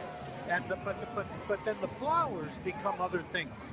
In this case, you see bluebirds inside of the flowers that are like waves, and bluebirds are presumably a sign of good luck.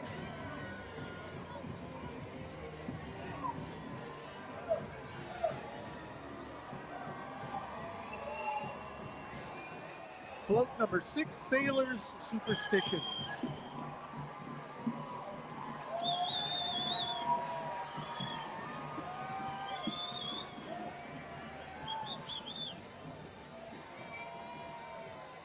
Thank you. Oh, you caught another one of those got cups. Another, now we both have one. Love it. Now we both have one. Now we need somebody to bring us some wine to put in it.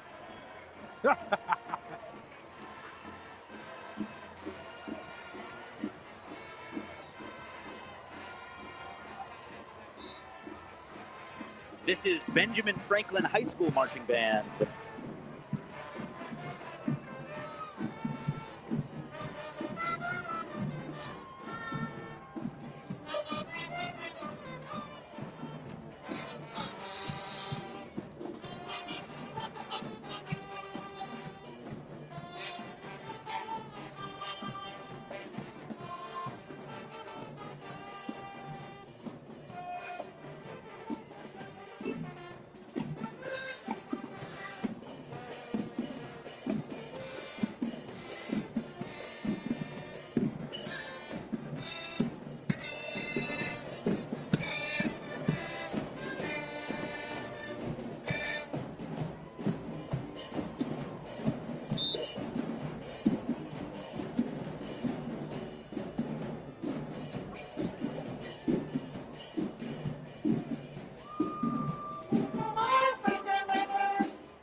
Sorry, y'all. I think I may have misspoken earlier. I said high school, but I think this is a middle school.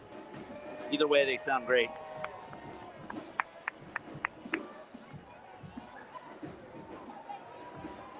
Float number 7, the Mermaid's Grotto, is on the way.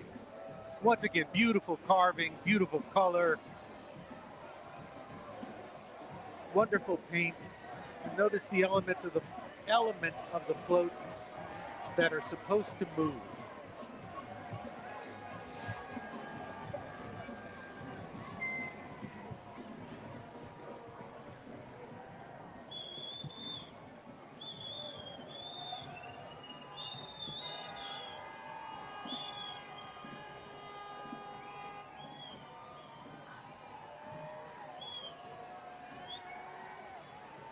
Throw me something, mister.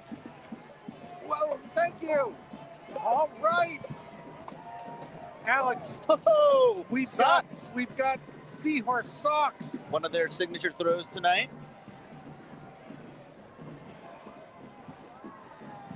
Apparently, we are on the big screen at Silk Road Restaurant and Wine Bar in the Marigny. Hello to everyone watching. Hello, everybody. I think they're playing a drinking game with us.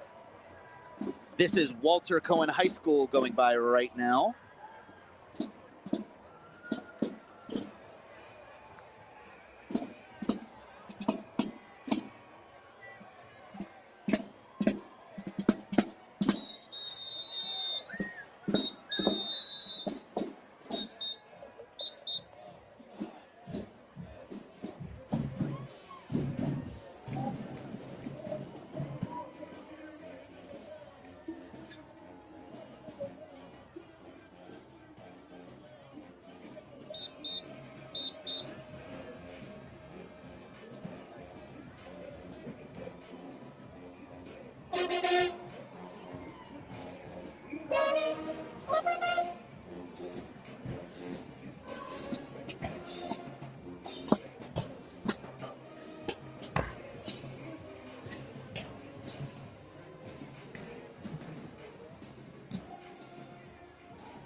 Float number 8 approaching, the Barataria Pirates, and these are our own pirates. These are New Orleans pirates who helped fend off the British invasion at the Battle of New Orleans.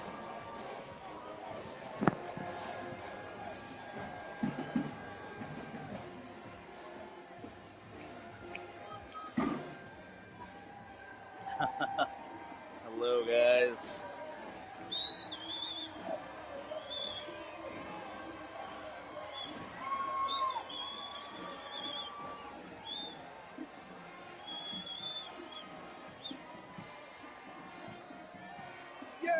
more socks.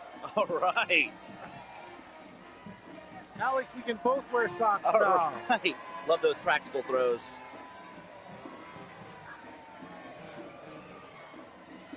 Pierre Capto Charter School in these fantastic blue uniforms.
Float number 9, the Flying Dutchman is approaching.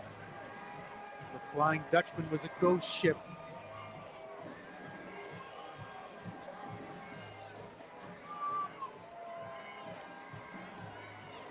The lost souls, sailors on the Flying Dutchman would call out to passing ships.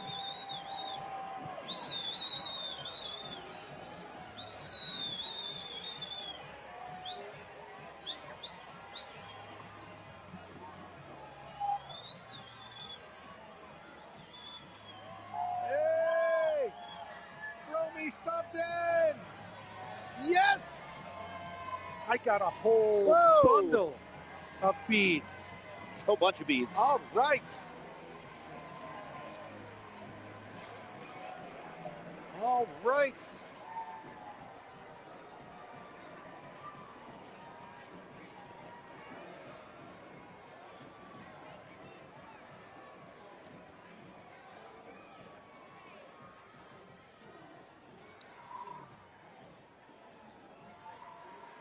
Yes, float number 10, Libertalia, a fantastical place that is a pirate's refuge on the high seas.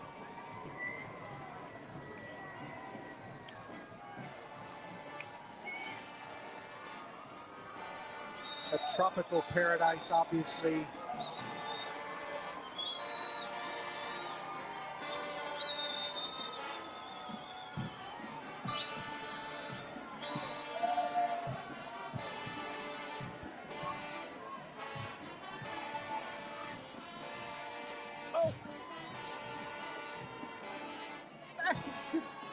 More socks. No, Oh, wait, right. Wait. What is that? We've got a seahorse ice cube maker, I think. Oh, interesting. I love it. Cool.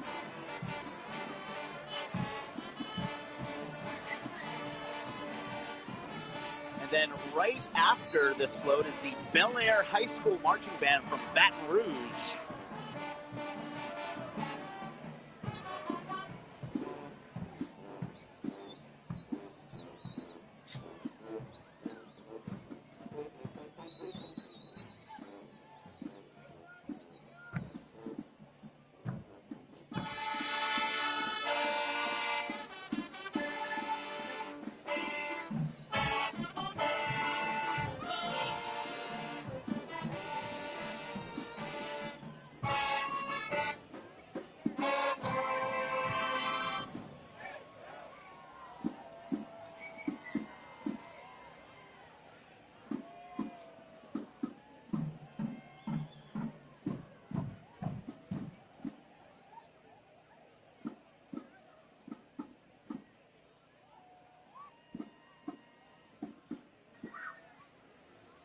Here's a quiz for you, Alex. Who do you think was the first person to throw trinkets to a crowd from a Mardi Gras parade? Oh wow, person or which crew? First person. Well, I don't know. I'll tell you. Please. It was Santa Claus, maybe. Oh, in okay. 1871, in a parade called the 12th Night Revelers. Okay. The last float was the jolly old elf Santa carrying a basket of small toys that were meant to advertise a local Canal Street department store. And they were tossed to the crowd. 1871, and I think. Many people think that inspired the custom, but I think the year was significant because there were young men in the crowd who by 1872 would form reps. Oh, that makes a lot of sense. So they saw it, took it, ran with it. Yes, that's my belief. That makes sense. Santa also, that makes sense because the idea of throwing gifts to the crowd. Absolutely. Right. Makes total sense. Love it. Once you see how much the crowd appreciates it, you might want to incorporate it into your parade. That's right. Into your future parade. That's right. Those kids at that parade saw people foaming at the mouth for stuff being tossed at them. That I think is probably the case. Now this is just by imagining. You can't find an old newspaper story that says so, but I think it's true. And you know, unless Arthur Hardy parachutes in and says you're wrong, I'm going with it. Arthur would never do that. He's a very polite person. He's a very polite person. So by the end of the 1800s, we had people throwing trinkets from floats. We can be pretty sure about that. Mm-hmm. And by 1912, in the newspaper, is the first appearance of the word beads being thrown from Amazing. the float. Yeah. Very cool. A little earlier than most people think. Okay. Okay. Let's hope the band doesn't play. Oh.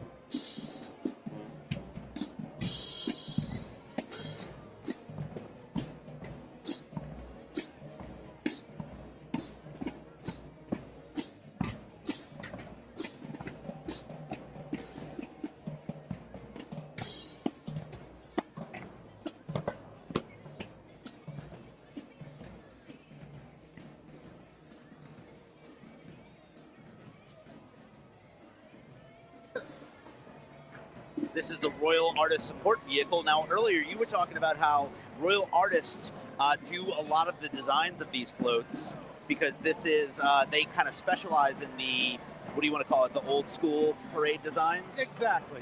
They specialize in an older style, an older aesthetic, just as wonderful as the modern parades. And then the flip side of that coin, who does the more modern ones? Is that Blaine Kern Studios? And others, and there are other builders in town as well. And, Okay. and it's a spectrum. They all have modern, features and old-fashioned features. But basically, makes sense. And this is a king cake baby for those from out of town.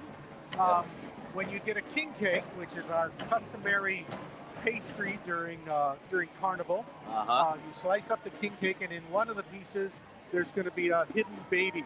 And whoever gets the king cake baby has to buy the next cake. That's the custom.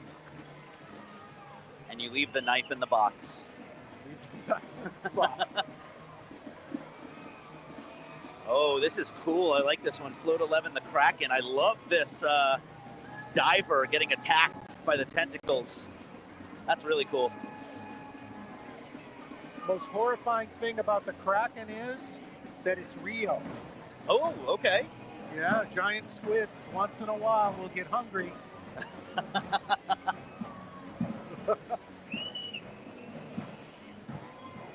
And that's where we get calamari from. That's calamari's revenge. Right. All hail Royal Artists. Wonderful job. Yay! Oh, good catch. The Kraken. wonderful float. That's a really cool design. Wonderful. Oh, thank you. Oh no! We had more socks, but they went down the crack and they're gone.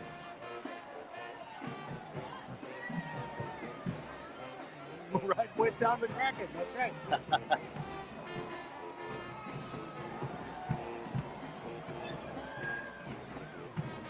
Right after this float, we're going to see Kirby High Marching Band from Memphis. Sometimes we get marching bands from other cities, other states. And that's really exciting. We get, other families, other schools coming in town. They get to experience Mardi Gras. We get to experience some bands from other places. Great trade for everybody. Oh my goodness.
Okay.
Wonderful. That was a theme from Treme, a television series that had to do with the post-Katrina recovery era.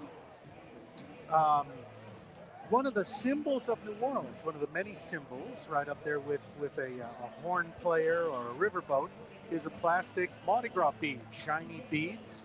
The funny thing about that is, one of our symbols, the beads, has never come from within 5,000 miles of New Orleans. They came from Venice. They came from Czechoslovakia, what became Czechoslovakia. They came from Japan and Hong Kong, but they've never come from near here. So in addition to everything else that Mardi Gras beads are, they're a symbol of international trade. At one time, all Mardi Gras beads were glass. Most of those came from Czechoslovakia. And earlier than you might think, by the late 50s, plastic beads had come on the scene. And the way we know that is there was a newspaper advertisement from a bead seller who promised that his beads were glass, not plastic, which tells you there were plastic beads at the time. Parade has stopped as they typically do. It's just a question of how long they will stop. Hey, how are you? Here's something that you don't see elsewhere, I don't think. Okay. No city is built to host like New Orleans, and New Orleans and Company is here to help. From world-class conferences to intimate business meetings, they make it easy to plan your meeting or event in a city that knows hospitality. Start planning at neworleans.com. One of the things that you don't see elsewhere, I don't think, is a Mardi Gras parade watching ladder. I think that is probably also a symbol of New Orleans that you don't see elsewhere.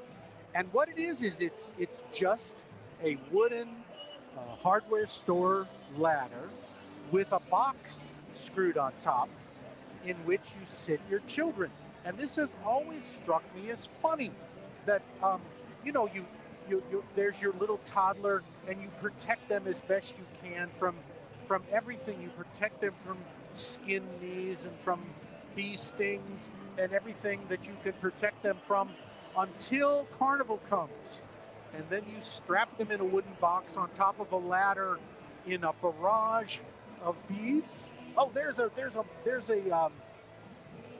Mardi Gras ladder, and look, this person has cleverly put wheels on it so that you can tow it home on its own wheels.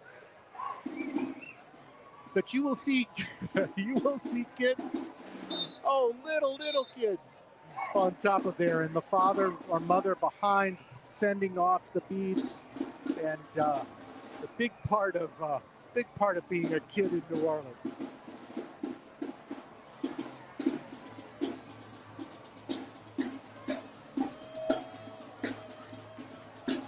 Thank you very much, musicians.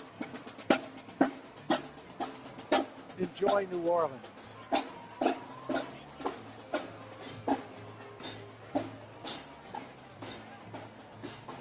We have more lieutenants coming.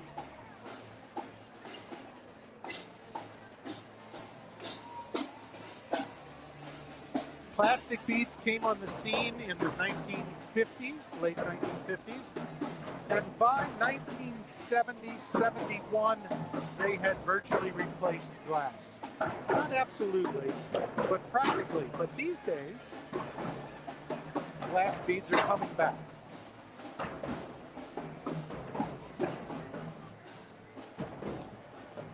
Float number 12, Fiddler's Green, and this was something I had never heard of before, but apparently after a life well spent as a pirate on the high seas, one hoped to find themselves in the Fiddler's Green, a place where a sort of heaven on earth, presumably.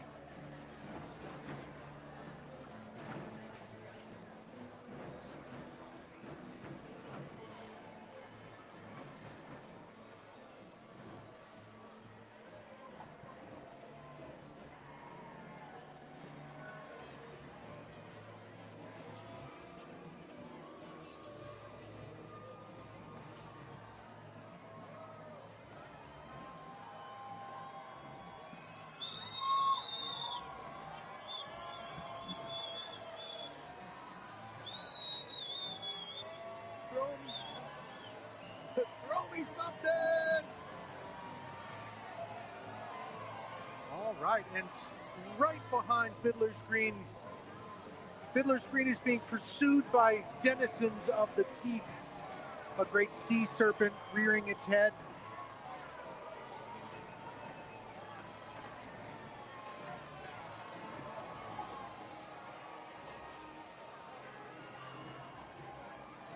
Floats like this were originally imagined as rolling tableau.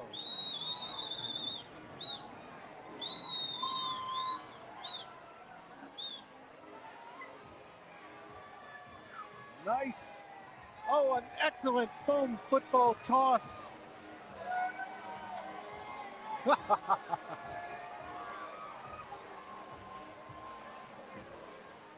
Moon pie. Moon pie. Moon pie. Moon pie.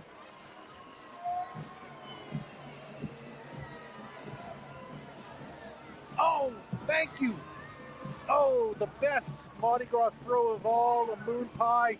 And it looks like I got a strawberry one. Oh, how lucky. I have never eaten either. How about that? Well, we're going to put that in our collection. I'm going to eat it in a minute. So floats like this were originally envisioned as rolling tableau, and tableau is an art form that you practically never see practiced anymore. Hello, Alex. And what it was you would go and behold a scene with actors standing still in scenery, sort of like a photograph before there was photography.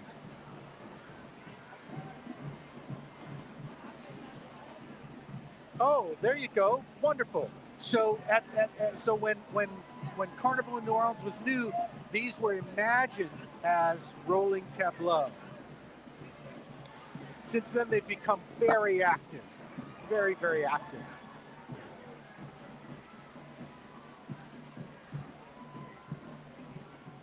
Folks, we want to give a shout out to one of our sponsors, the National World War II Museum. They are open 9 a.m. to 5 p.m. daily. The National World War II Museum features immersive exhibits, multimedia experiences, and an expansive collection of artifacts and first-person oral histories, taking visitors inside the story of World War II. What a fantastic museum, amazing exhibits. You have to check it out, whether you live in New Orleans or you're visiting National World War II Museum. We love it.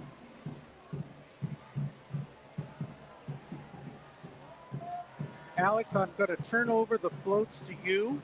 Love it. With float 14 coming up, because I have to taste test this pink moon pie, which I am predicting is strawberry. There's always a heated debate in the YouTube comments when we do these live streams about it's 50-50. People either love or hate moon pies. And the people who hate them, man, they really hate them. Well, I can't imagine hating a moon pie. I love moon pie. I'm actually a fan of the banana moon pies. I love the banana moon pie. I get roasted in the comments every time I bring that up. Folks, we got KIPP Central City Academy marching band coming up.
Right. Okay. Right. You caught a moon pie.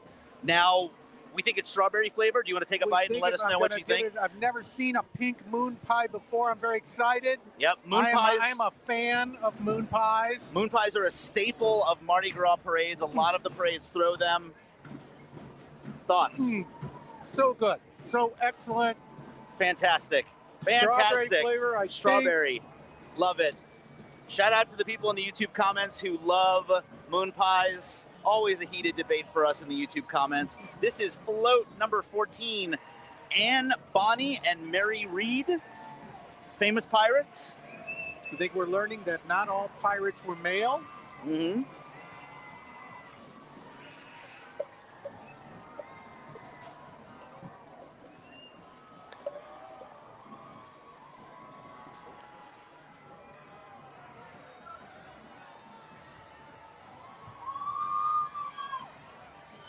Fearsome.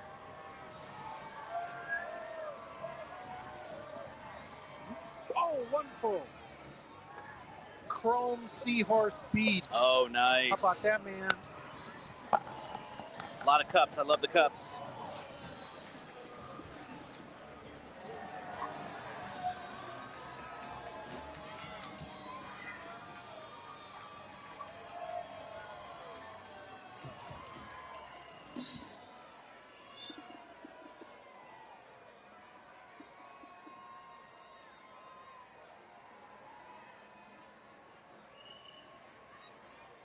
This is the Tricks Band.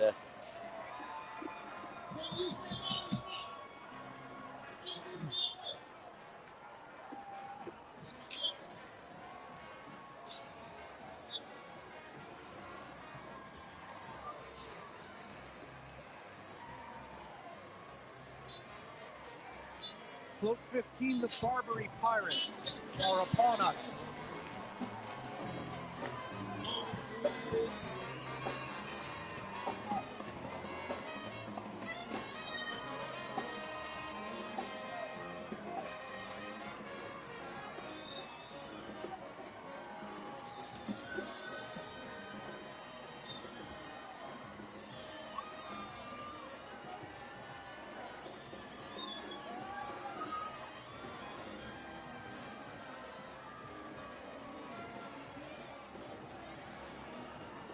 Yes! Oh, I've got lighted seahorse beads. All right. Thank you. Ooh. Oh, Nice. Where's that? I don't know yet. I think this might be a towel. This is like a super compressed. All right. Float number 16, Mother Carey. Is that what that says? Yes, Mother Carey. Okay, cool.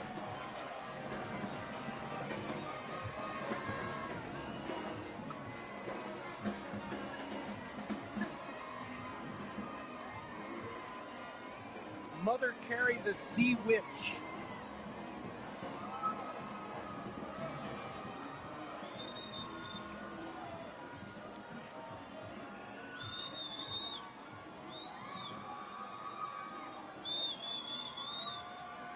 The sea witch Mother Carey delights in a stormy sea. The sight of her or her loyal birds, the storm petrels, will surely serve as a harbinger for dangerous waters in a sailor's future.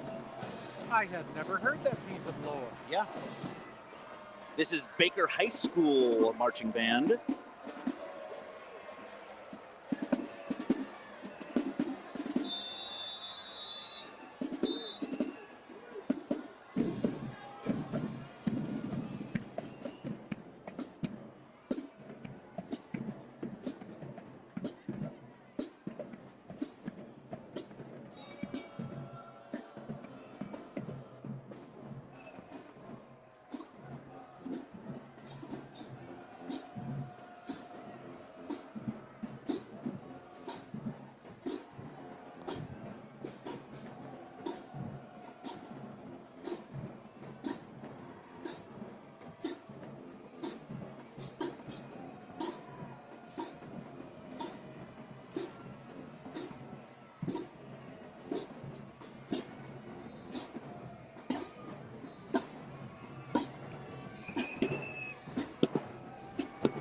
This looks like Davy Jones's locker coming up.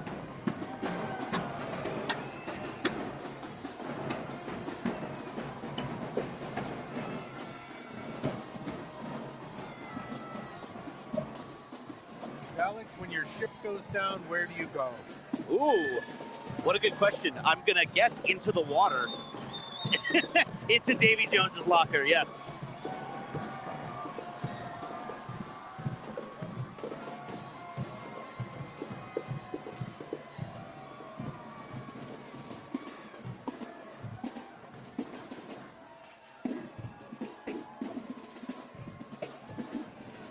This is the All-Star Drumline Band. And they have locations in New Orleans, Covington, and Jackson, Mississippi.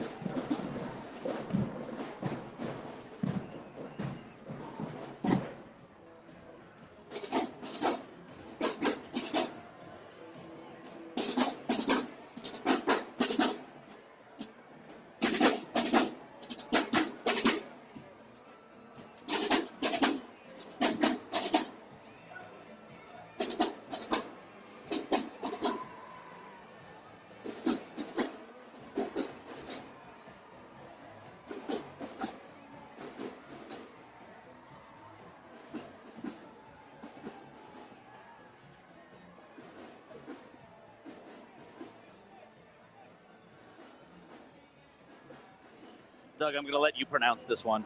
I'm not even going to try. I'll give it a try. Float number 18, Jen Yi Sao. Beautiful. Jen Yi Sao, the fearless pirate queen.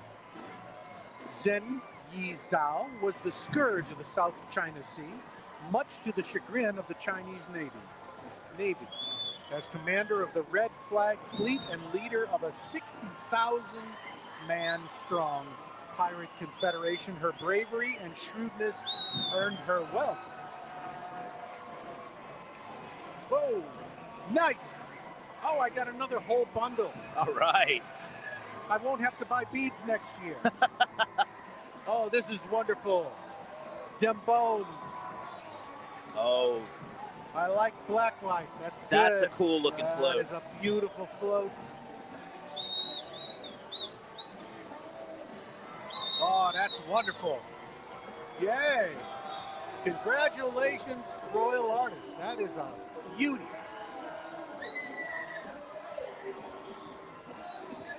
Creepy, yes. Yeah. Very much so.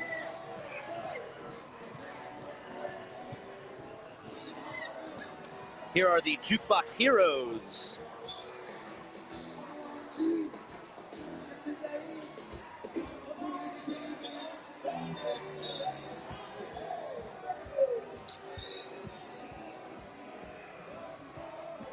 Float number 20.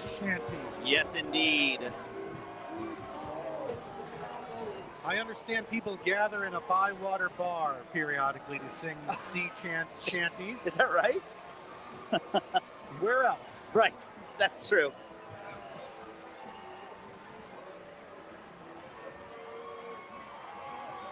That does it for the crew of Proteus. All hail Proteus. Beautiful parade. Yeah. Wonderful. Oh, yes. Yeah, let's show off a few things. So we showed off those rubber wine cups earlier. This is my favorite so far. We got some seahorse socks on theme for them. We got these, earlier we were saying that these are ice cube trays. I think they're the fidget.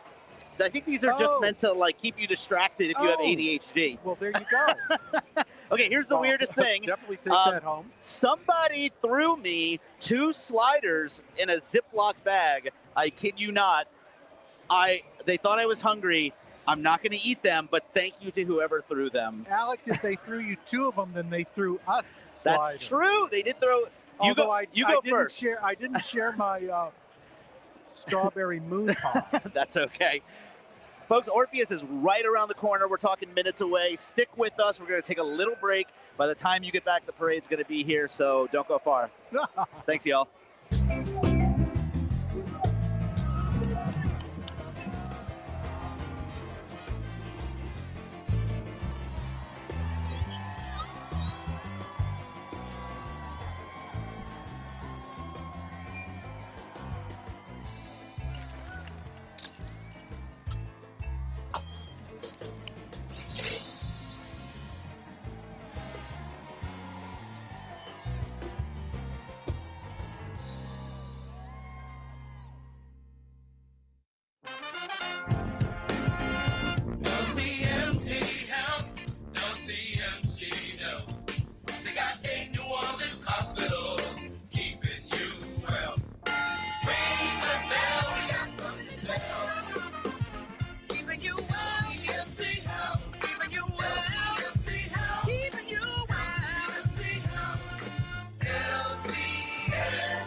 Son of a Saint is a nonprofit organization committed to providing mentorship, education, mental health, and opportunities to young boys who have lost their fathers. Through dedicated mentors, academic support, and enriching experiences, Son of a Saint empowers our boys to overcome barriers and become strong, resilient leaders of tomorrow. But we cannot do it alone.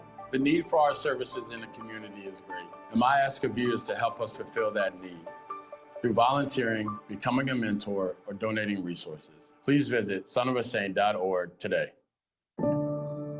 They were ordinary people, just like you and me, who never expected to find themselves like this. But they found courage. They found grit, grace. They found strength in each other. And in their stories, we find strength within. The National World War II Museum. Find the extraordinary inside. At Tulane Doctors, we made booking appointments easier than ever. To schedule with any physician, whether at East Jefferson or one of our other locations. Just dial 988-5000. When you see the shield, you'll know. The future of medicine is here. I am cypress leaves, balconies, oak trees, harmony. I am New Orleans. I'm your town deep down. Come see me at neworleans.com. And Company, the team that invites the world to experience our music, food, and culture while supporting the people who make New Orleans special. Start planning your trip at neworleans.com. Open daily from 9 a.m. to 5 p.m., the National World War II Museum features immersive exhibits, multimedia experiences, and an expansive collection of artifacts and first-person oral histories, taking visitors inside the story of World War II. Thank you to the 2025 NOLA.com Mardi Gras Parade Cam sponsor, Tulane Doctors. Whether you need a checkup or a new treatment, Tulane Doctors are dedicated to making healthcare simple, personal, and accessible for our community. For trusted expert care, call 504-988-5000 to schedule an appointment with any Tulane doctor today. Son of a Saint is dedicated to transforming the lives of fatherless boys across Greater New Orleans through mentorship, emotional support, development of life skills, education, and positive peer-to-peer relationships. For more information or to get involved, visit sonofasaint.org. Rock the Country 2025, a festival for we the people, coming to 9 small towns, bringing 9 massive shows. Don't miss Kid Rock and Nickelback headlining each city with additional performances varying by market from Hank Williams Jr., Leonard Skinner, Gavin Adcock, Travis Tritt, Aaron Lewis, Treaty Oak Revival, Ella Langley, Ole 60, Upchurch, and many more. Get tickets now at rockthecountry.com. A parade health tip from LCMC Health. Moderation is key. Try to limit your alcohol intake and drink water between alcoholic beverages. Consider smaller portions of the food you love during Mardi Gras. Take your time, stay hydrated. A good rule of thumb is to drink water in between each alcoholic beverage to make sure you are staying hydrated and to cut back on the amount of alcohol consumed.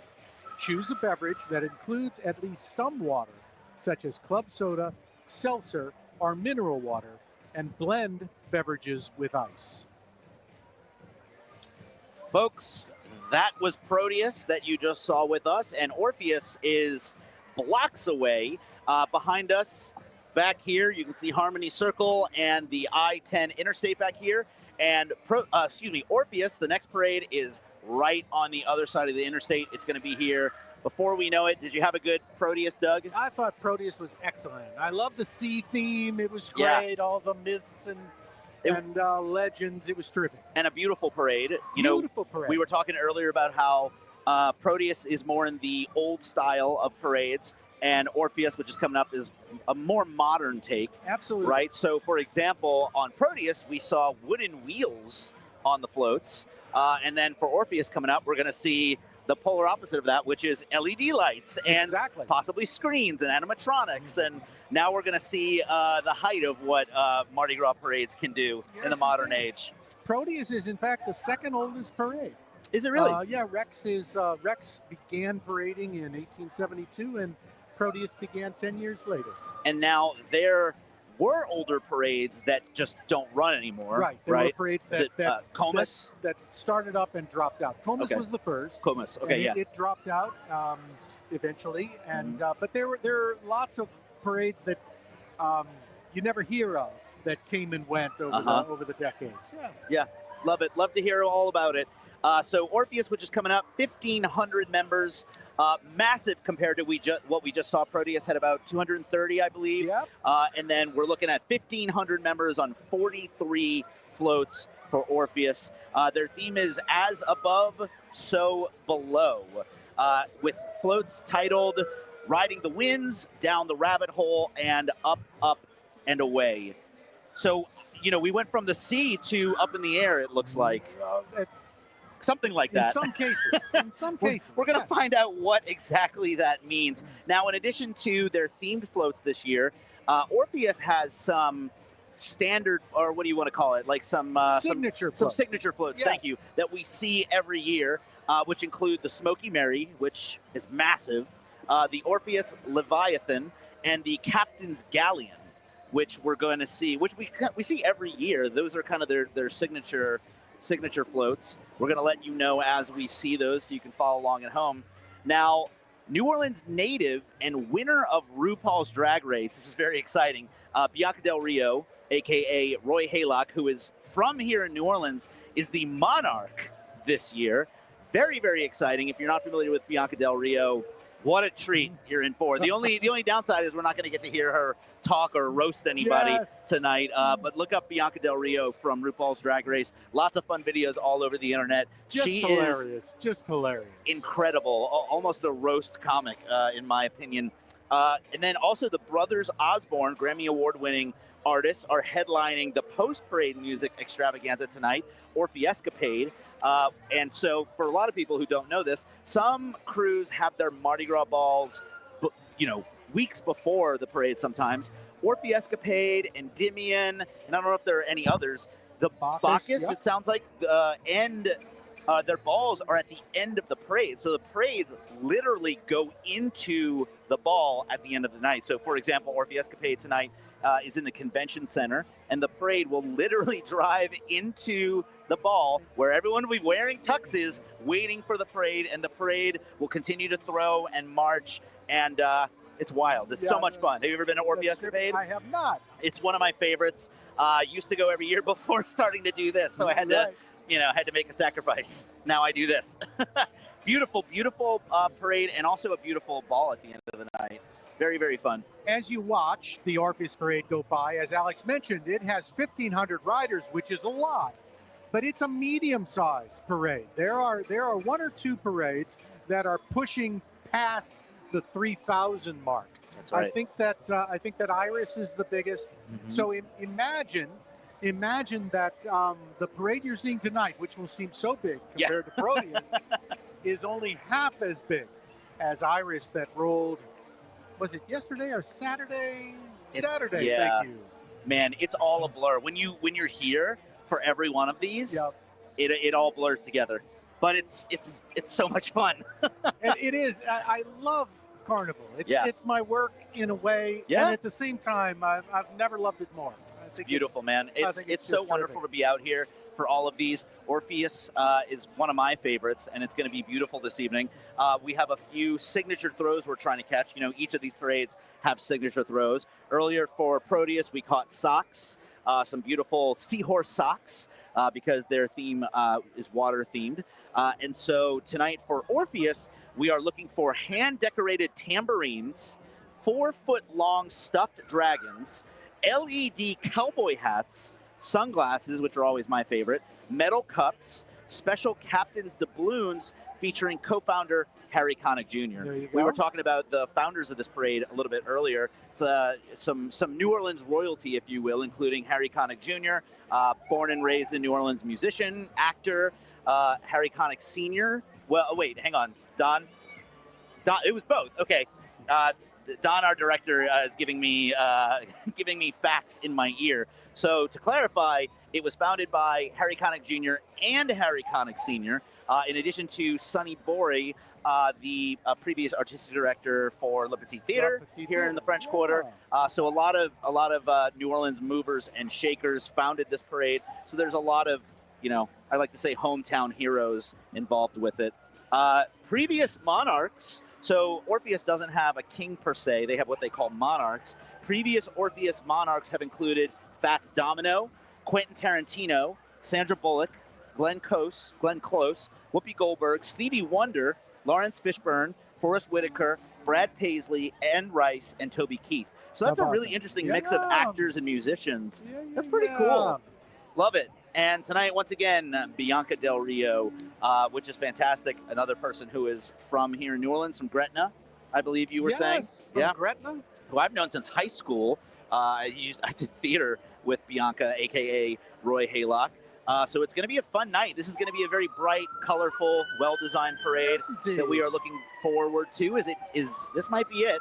So usually when you see a procession of police vehicles, that is usually the indicator that the parade is here, because the police vehicles are making sure that the street is clear of of children who have wandered into the street throwing footballs at each other. These white floats with the blue and red lights are in every parade. It's amazing. Yes. Beautiful.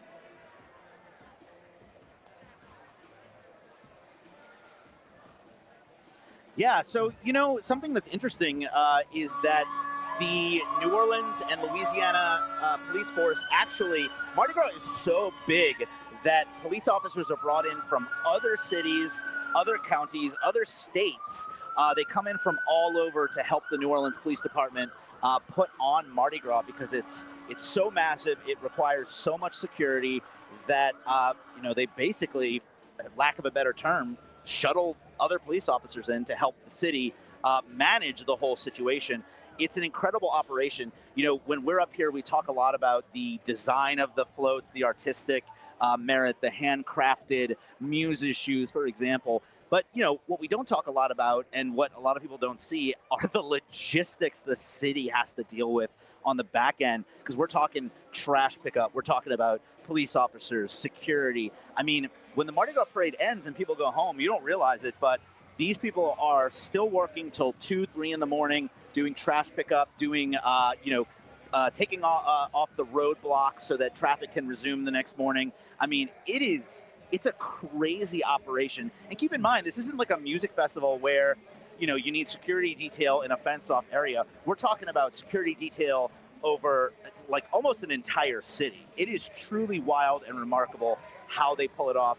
And so, shout out to the New Orleans Police Department, and also to the other police officers come in from other states. Thanks to them. Yeah. We are, it's grim to discuss, but this year is special because on January 1st, we suffered a terror attack on Bourbon Street. Mm-hmm. And so in addition to the normal management of security at Mardi Gras, it is enhanced this year. That's right. With federal participation particularly.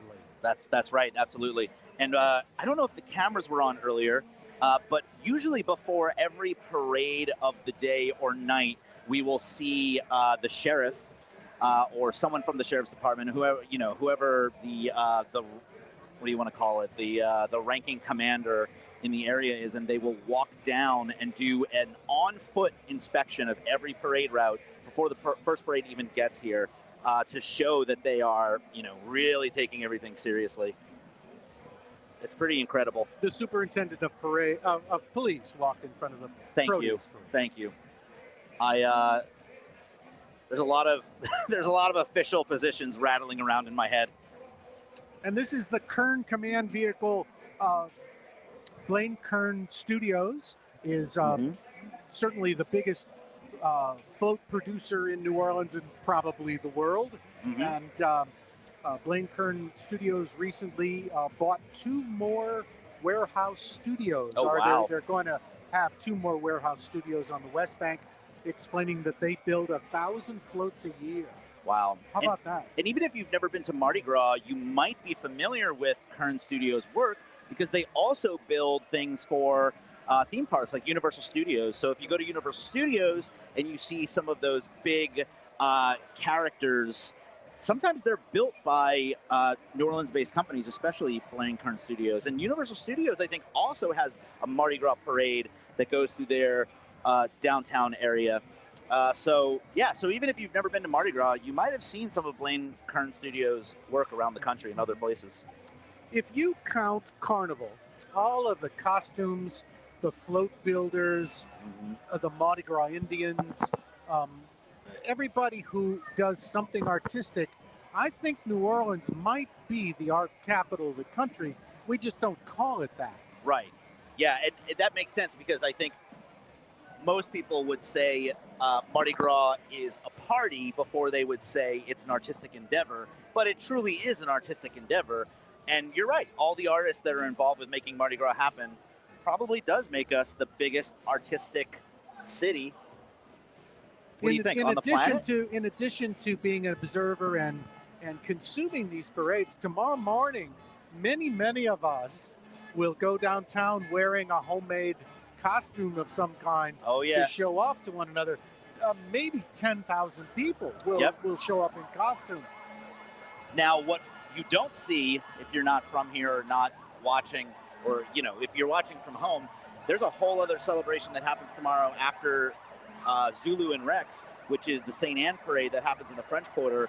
We can't live stream it. It's on the other side of the city, but it's incredible to see, and that's what Doug is talking about. The people down there are in handmade costumes, thousands of them, and it's truly incredible to see. Here we go, Krewe of Orpheus.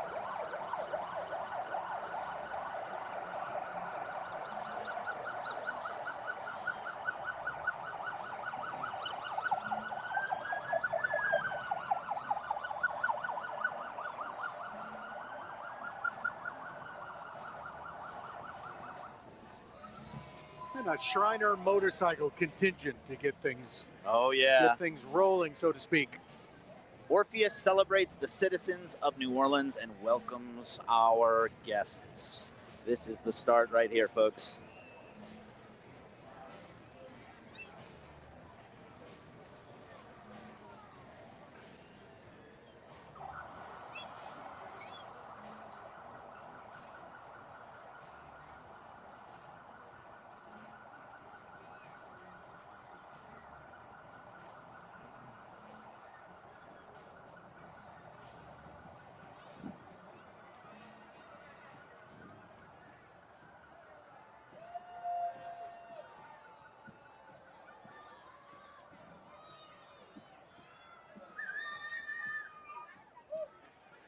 Yeah, it seems like the Marine Corps band starts most parades, if not all of them. But they are always a sign that the parade is here.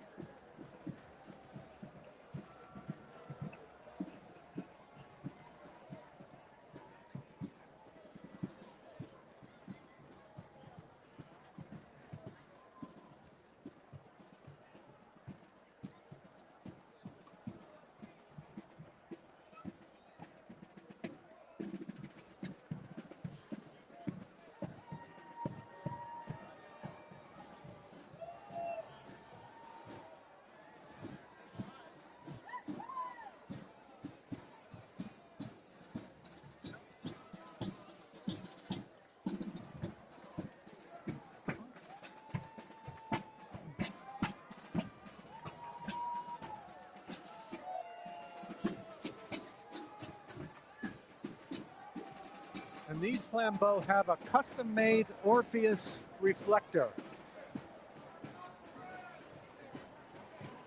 with a lyre.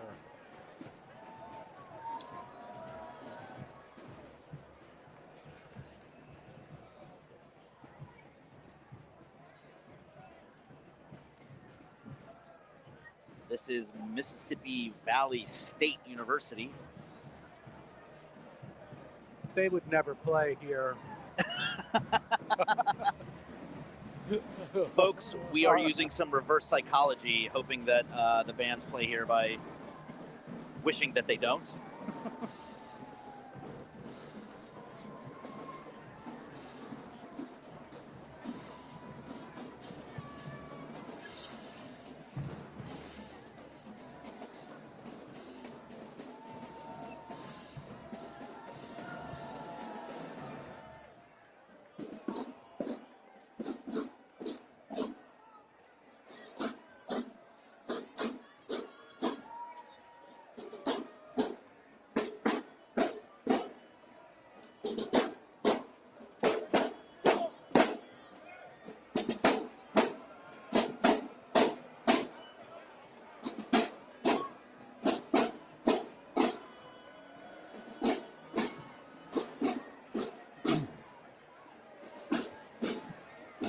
Bye-bye.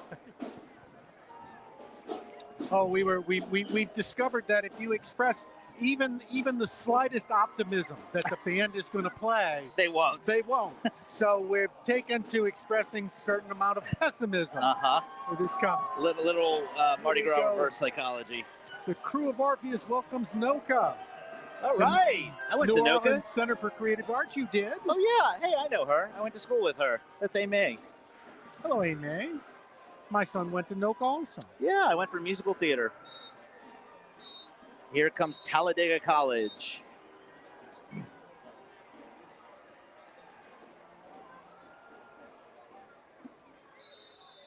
I think we're going to find that this parade is very music-centric, especially with Harry Connick Sr. and Harry Connick Jr. behind the origin of this parade, as well as Sonny Bory and Derek Franklin, who used to do a lot of musicals at Le Petit.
Flambeaus, which we've been talking about all night tonight.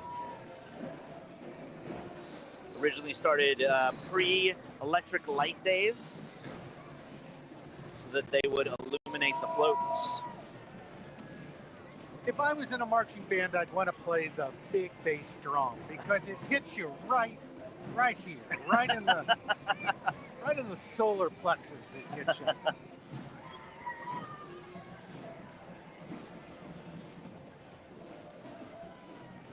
This is a wonderful float coming our way. Speaking of drums, the Rhythm of Orpheus. But take a look at what this will become as it passes.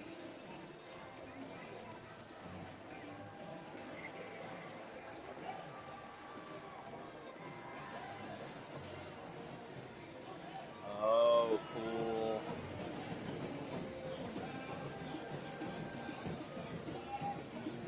Is that great? Yeah. I think that's one of the great floats in Carnival. One of the Orpheus signature floats. I love that they play with the, I don't know what you want to call that, almost like the depth perception there, or the angle that...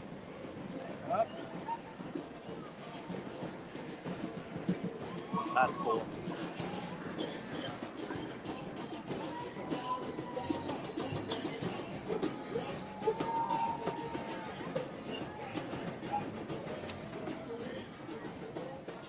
That is just a wonderful design. That's so the cool. elephant's tusks are made out of symbols.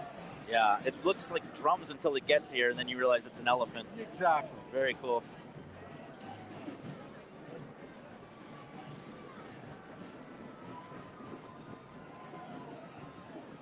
This is the Alcorn State University Band.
And this is float number 3, the Orpheus Trojan Horse.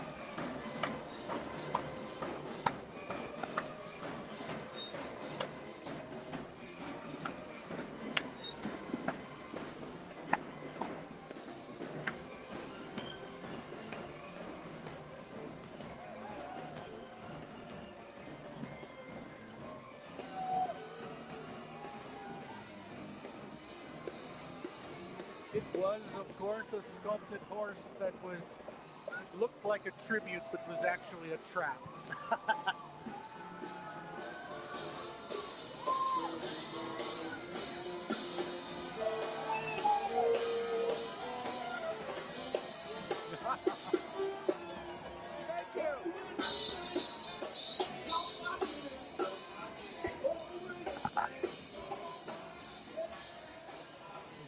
Wonderful glittering design. You can see it from a half a mile away. That's fabulous. That is a great modern float. Beautiful. Wonderful, wonderful. One of the things that distinguishes Orpheus from the older parade is that, from Proteus that we watched earlier, is that one of the characteristics of some modern parades is that they are co-ed. And Orpheus is a co-ed parade. Yes, yes. This is Lane College from Jackson, Mississippi. No, Jackson, Tennessee, excuse me.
It occurs to me as we watch the flambeau go by that when this was invented in the 19th century, this was to illuminate the floats.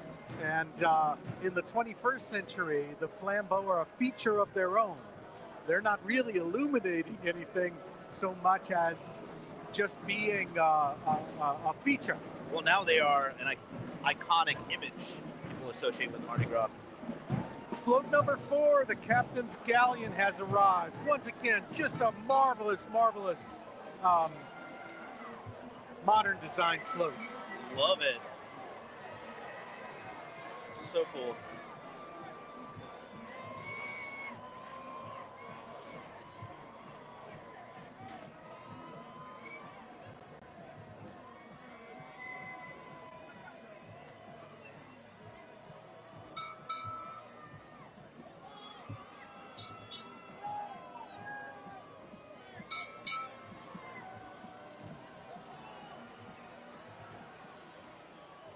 These floats are designed by Manuel Ponce of Kern Studios, and they are just wonderful.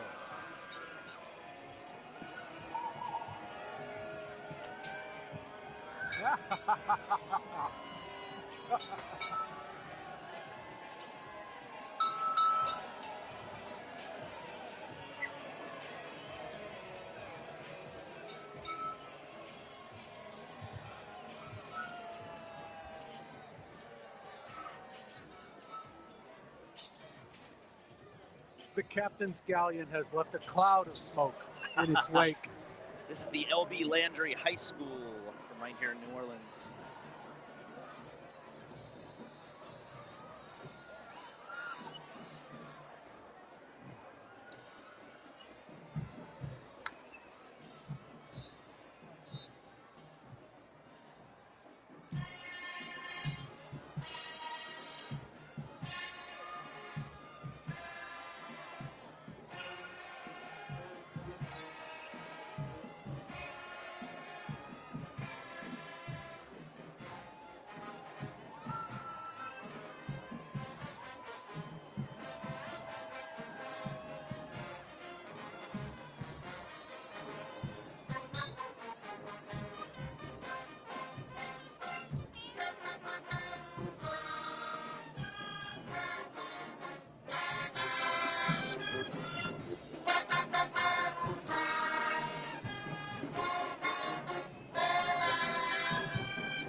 Alex, you know what I could use right now? What's that? A strawberry moon pie.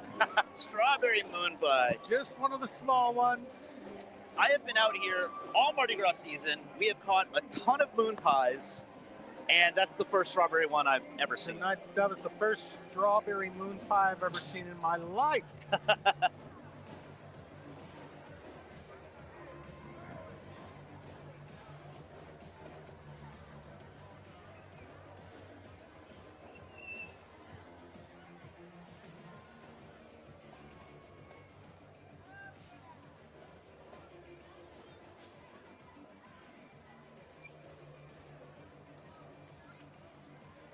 No, this was a legit moon pie. It just was pink. A few times this season, and I think in years past, we have caught some bootleg moon pies that have different names, like marshmallow treat or something like that. Man, to be honest, I would like them all, I'm sure. I think this must be heralding the arrival of the captain's float because the flambeau's reflectors say captain. Mardi Gras throws are regulated. Oh, really? And it's interesting. Yes, you can throw certain things, you can't throw others. There's a list. And the way you throw is regulated. You need to throw in a gentlemanly way, for lack of a better term. That makes sense. And now I don't know if they'll follow it. And what's interesting is, this is on its face dangerous. You could chip a tooth. Sure. You could. Here comes our captain. Oh, Bianca Del Rio. Hello. Oh, the beautiful Bianca Del Rio. Our monarch. Our monarch. That's right. I have seen Bianca twice in concert at the Orpheum, and amazing. And I have seen her perform at the Bourbon Street Awards, the costume contest. Yeah. And truly hilarious. Amazing. Unrepeatable, mind you. Oh, absolutely. But truly hilarious.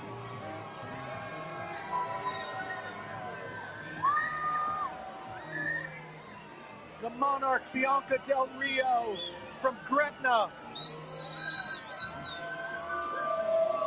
Yay, Gretna!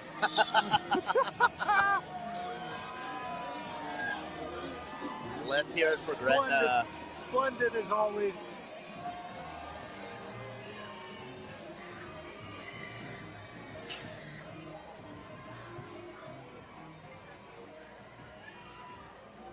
Yes, it changes. The list of acceptable throws changes. And it is transforming right now into more usable, reusable things. Oh, yes. Yeah, that makes a lot of sense. Now, this is the Salmon Spartan Marching Band from Slidell on the north shore of Lake Pontchartrain. Hello, Slidell.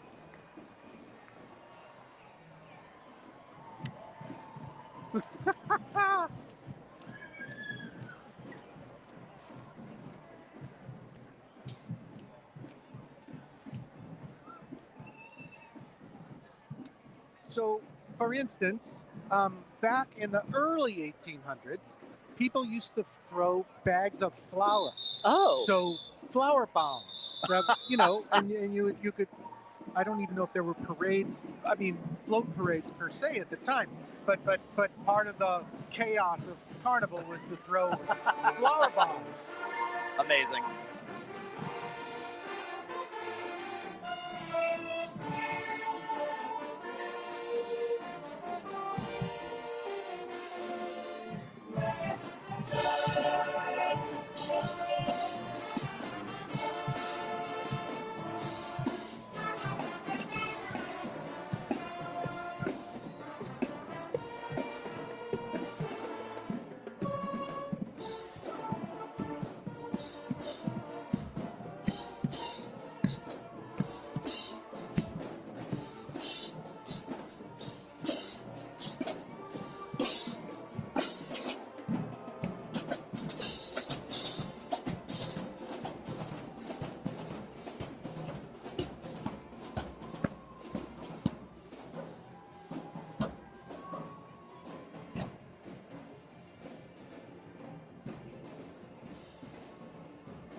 All right, they sound great.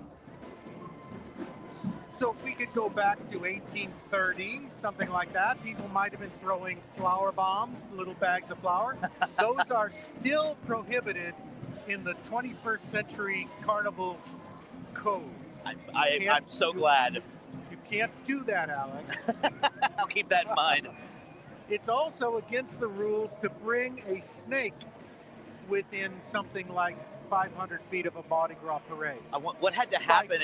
What had to happen in order for that rule to get made? Something happened. Somebody did something. Something happened.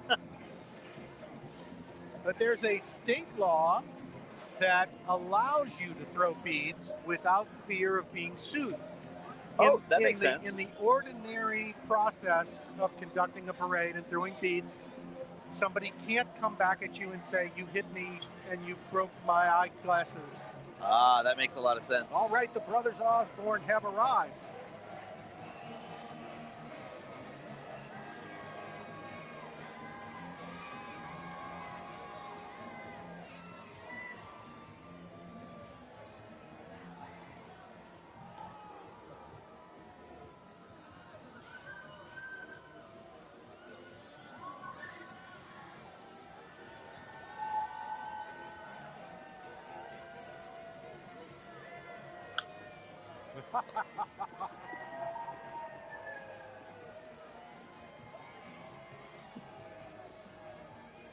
Oh, Keith Clavery. I got several friends on that float. These are some of the Orpheus folks who helped put on Orpheus. I see Keith Clavery, a local actor here.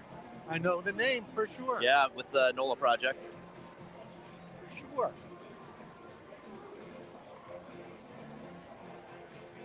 So if you ride a float and you conduct yourself in a reasonable manner, you don't, you're just throwing beads and whatnot, you're absolved of responsibility. It's like if somebody comes to the parade, they should expect a hailstorm of plastic beads, etc. But if you try to do it any other time, what you mustn't do, Alex, is misbehave. You mustn't throw beads at people. Yes, that makes sense. Bags of beads, that sort of thing can get you in trouble. That makes sense. Exactly. Throw it to them, not at them. Yes. Edna Carr, we have seen them, man, almost every day. They are really, really resilient out here. The stamina. Yeah, seriously.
They sound amazing. Yeah, I don't know how many parades Carr has been in, but they're bringing it.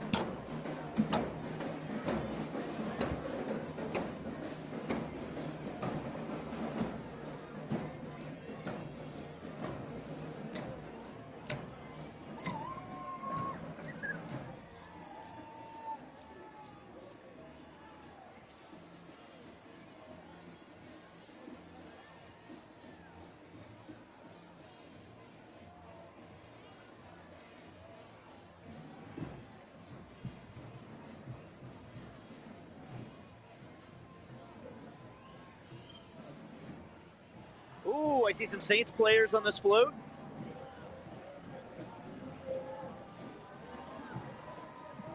What we got here?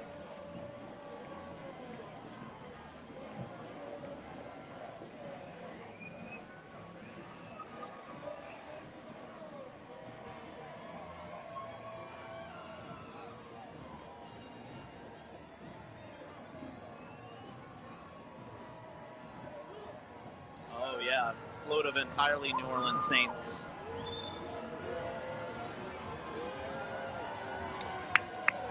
Yay, Saints! Yay, Saints! And I see Bob Murrell. I'm open.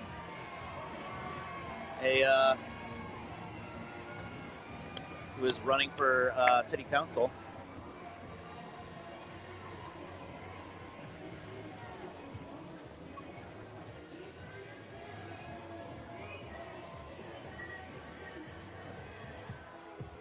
And the Krewe de Fleurs are approaching, one of the adult marching groups in Carnival.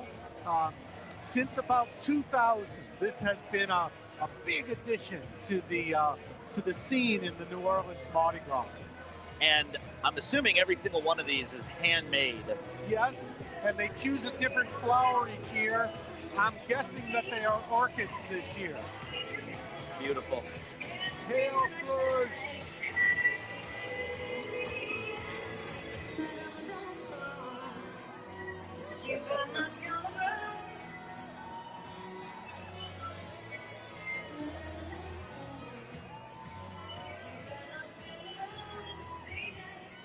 The work that goes into these costumes,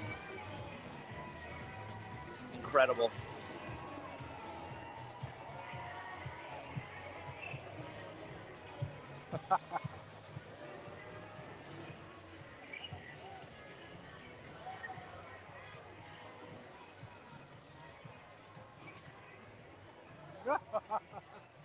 Folks, we have a slight pause right here.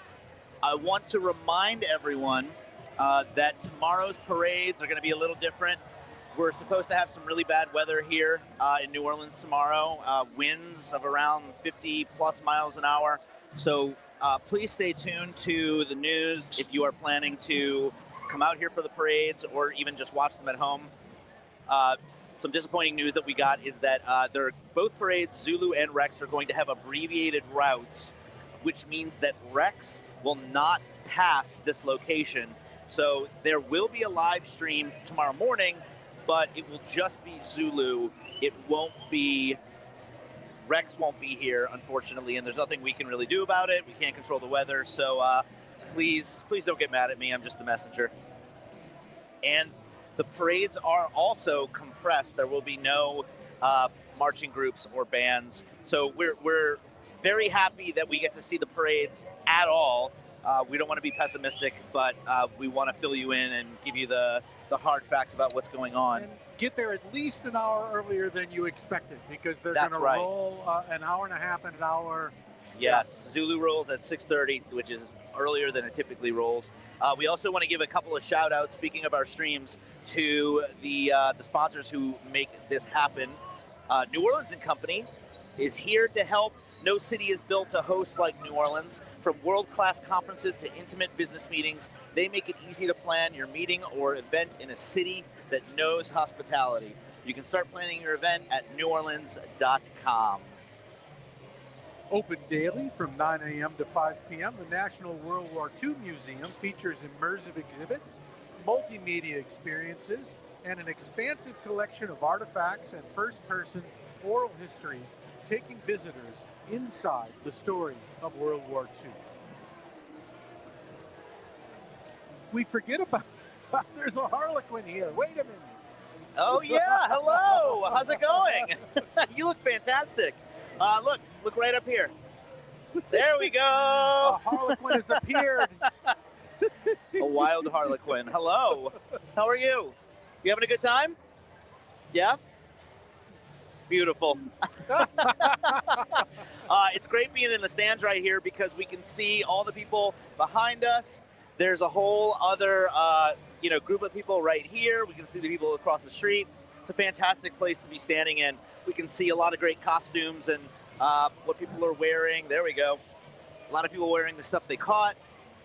It's a really cool sight out here. Sometime in the early 1990s, the Krewe d'Etat began throwing lighted beads. And now that has become a phenomenon for all nighttime parades. And as you look down the route in either direction, it's like it's surrounded with fireflies or sparks. And it has really added to the visual. Yes.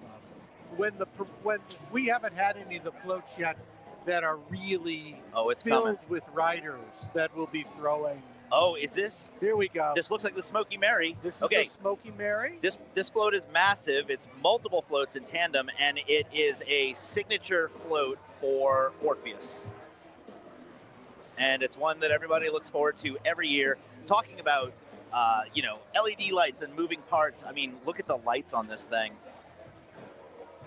Excellent example of a modern float. Yes, correct. Compared to Proteus's, which are beautiful and handmade, but much smaller in comparison. On February 9th, New Orleans hosted the Super Bowl. That's right. And to show off our carnival, even before there was a carnival, we had a sample parade, the Super Bowl parade, and it was quite good. And they used signature floats from various parades. And a portion of the Smoky Mary was in the Super Bowl parade. Guess who was standing right here hosting the Super Bowl parade for NOLA.com? I'm going to go way out on a limb. Myself and Mr. Scott Pelier were out here. Go. We had a great time. There are 230 people on this one float. I think we should be able to catch some things. Yeah, I think we can. Now, apparently what we want the most is a hand-decorated tambourine. Hand-decorated tambourine, got it. I wanted to check our little cheat sheet here. The Krewe of Proteus had 230 riders in it in the whole parade. And what did I just say? I said that this was 230 people on this one float. Incredible. I'm glad you noticed that. That's interesting. Incredible.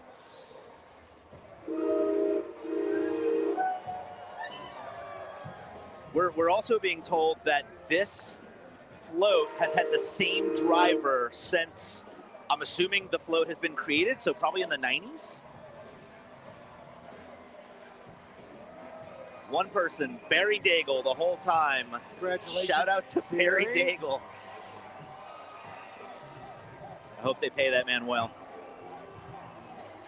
Smoky Mary.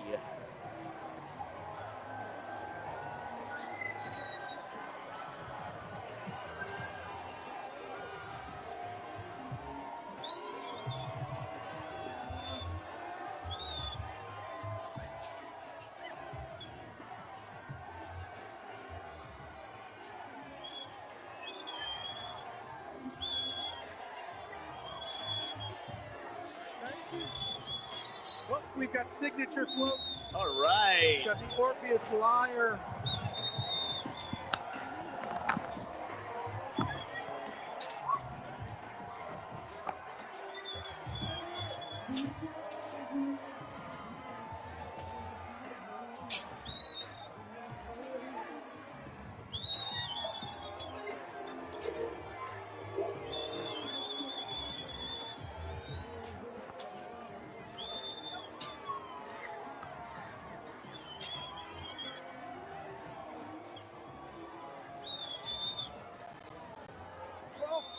Yes! An Orpheus nice flying catch. disc, and it's a soft one. This is Good. interesting. Oh, look. Is it a light-up And it frisbee? lights. Oh, we need to light this up. And we got a T-shirt. Oh, look at that. All kinds of fun stuff we're going to show y'all at our next break. That's cool. Very cool. I like it. 1,500 riders or members in this crew, 43 floats.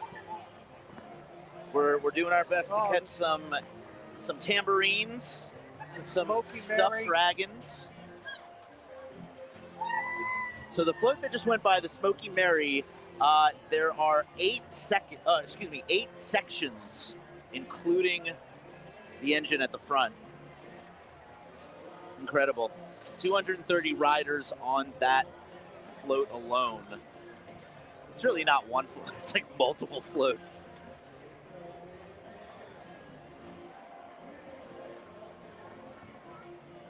I want to see these stuffed dragons that I'm told about. Yeah.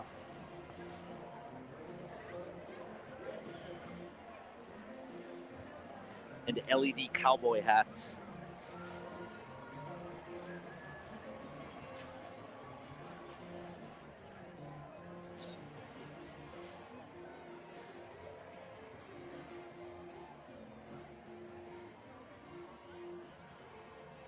Another Mardi.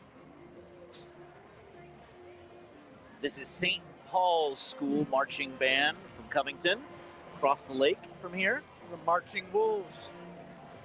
Doug, what were you going to say before we listen to this band? I cut you off. Oh, just that there's another rule that crossed my mind when you ride in a float in a New Orleans Mardi Gras parade. You must be masked. Ah, yes. By code. Yes. And somewhere along the line, there's somebody watching. Oh, interesting. Yeah. Oh.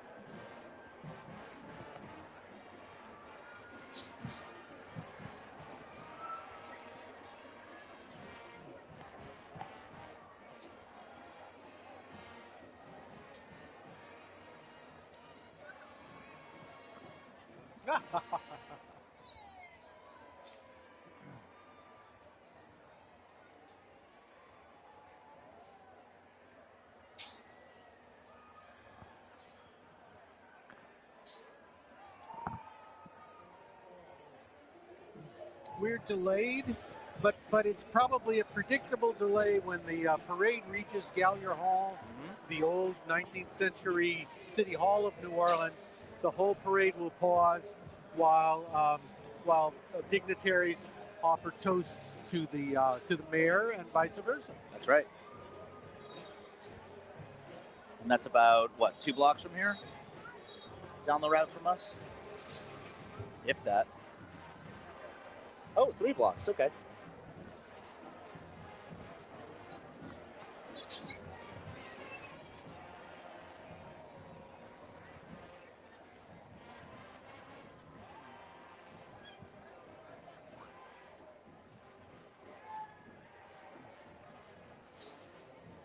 There's a backup forklift being towed along, and that is probably to rescue a float should it break down. There's also a spare tractor here and a spare generator. Yes. So things happen, and That's if true. they do, it's good to have a backup.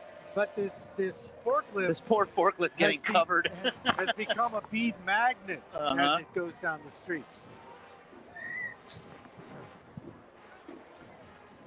Throwbacks. Sometimes they call those throwbacks, yeah. Before we had the term throws, the term was throwouts. Huh. So like if you read a newspaper from the 1930s, they'll talk about throwouts. Makes sense.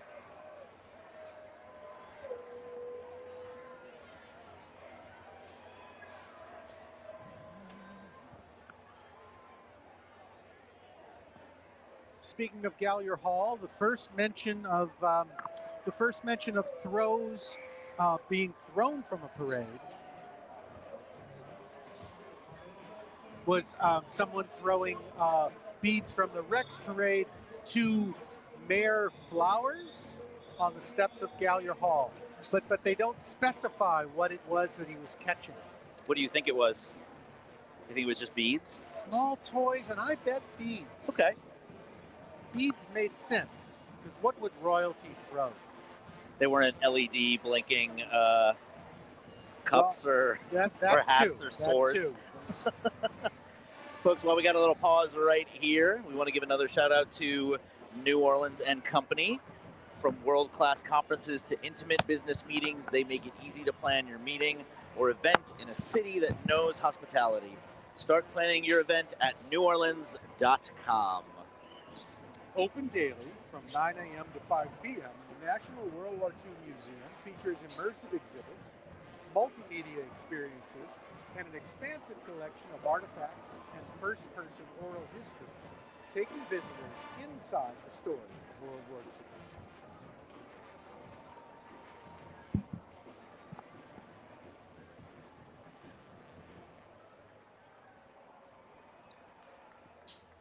It looks like we're moving. Maybe. You are an optimist, Alex. You are clearly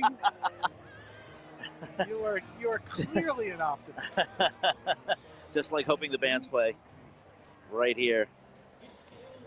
When they move, they'll seem to get smaller. You'll see. Right. I forgot that's how that works. I love reading about the previous monarchs that Orpheus has had. Fats Domino, Quentin Tarantino, Sandra Bullock, Glenn Close, Whoopi Goldberg, Stevie Wonder, Lawrence Fishburne, Forrest Whitaker, Brad Paisley, Anne Rice, and Toby Keith are just a few of the ones that we have on our little cheat sheet here. That's a pretty incredible list for monarchs of Orpheus. Fats Domino, that's really cool. Yeah, that's really cool. Well, the most famous celebrity rider of all was probably Louis Armstrong. Oh, wow. Riding in the Zulu parade in the 1940s, which was sort of insurmountably cool. Yeah, right? yeah. And in Louis' memory, he regretted throwing coconuts that might have hit nice cars. That's fantastic. That's fantastic. And then fast forward to the 1960s. Now, there may have been an occasional celebrity along the line, but in the 1960s, the Bacchus Parade in particular wanted to stir things up. They wanted to open up Carnival, make it more available and more pop. And one of the things they did was decide, instead of a local member of society, they would invite a celebrity that people would want to turn out to see just for its own sake. Gotcha. At this moment, I can't remember who the first And one that's was, where but that started. let's say Bob Hope. Okay. That sort of celebrity. Checks out for that time period. Over time, it's included athletes and musicians. So Bacchus was the first one to do that. So Bacchus was the one to institute it as a contemporary thing. Okay. Zulu had done it, 40 years before. Right, or 20, however, I can't do arithmetic, but look, we're not up here to do math. Okay. But yes, and then that has spread to other parades that have celebrities. It's amazing. There's tell me if I'm wrong, anybody out there, but I'm pretty sure that's the way the history of it worked. Cool. Somebody will, whenever we're wrong, somebody lets us know. Tell you what. They let us know very emphatically, too.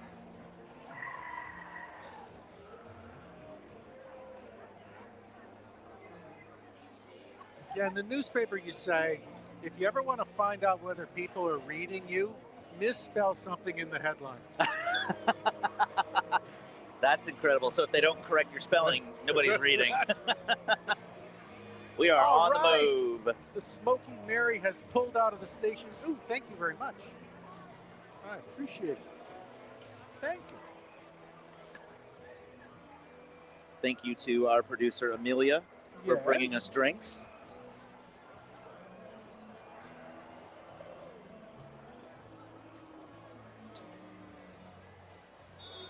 I don't even have to ask. Amelia knew exactly what I wanted.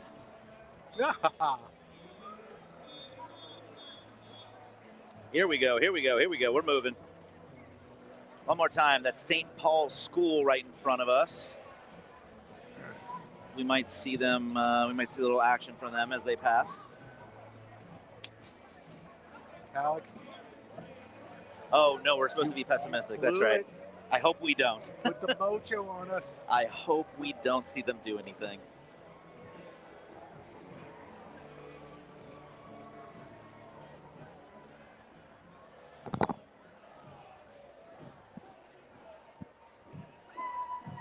Shout out to whoever's wearing that full body wolf costume. They must be sweating their butt off.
Love when a marching band has choreography. Yes.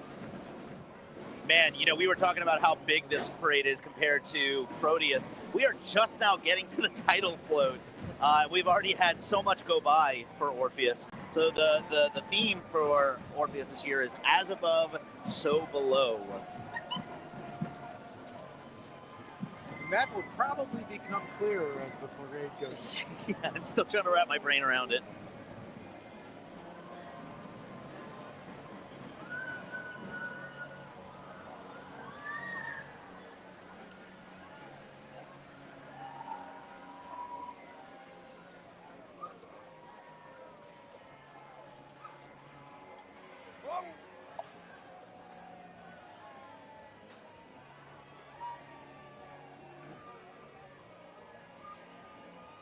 That float was a wonderful example of how the elements on the floats are supposed to move as it rattles along the imperfections in the street, which we have a few of those. We have those.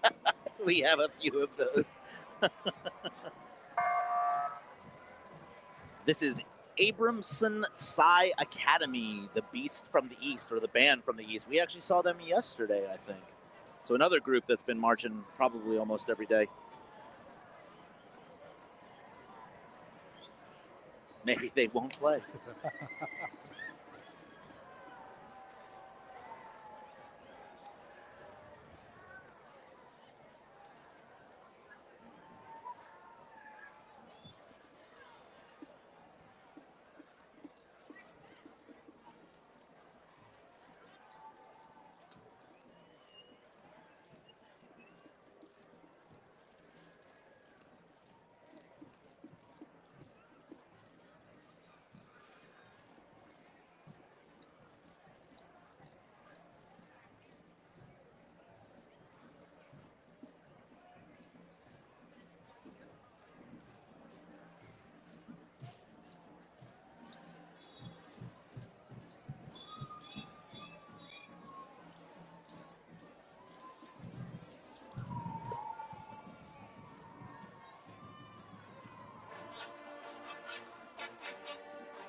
They sound great.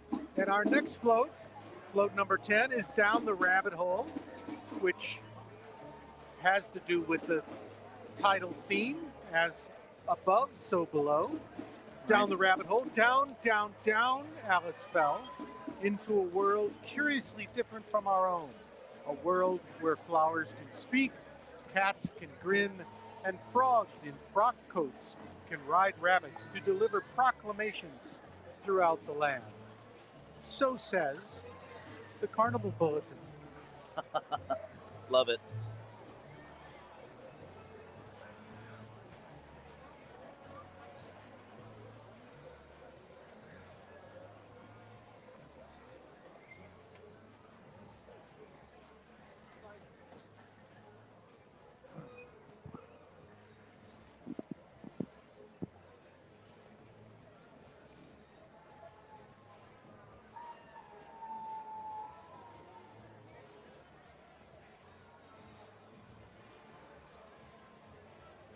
Down the rabbit hole.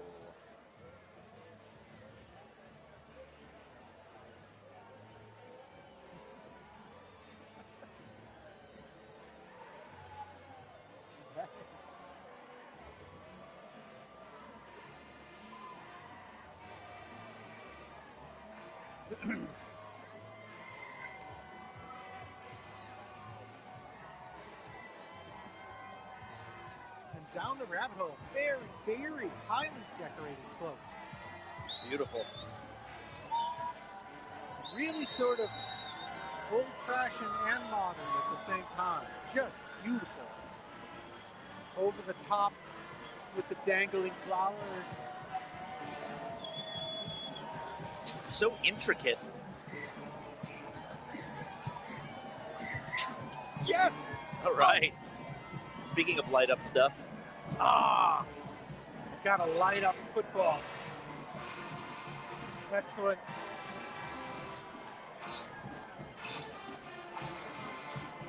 Coming up next, got another great band, the Whitehaven High School Band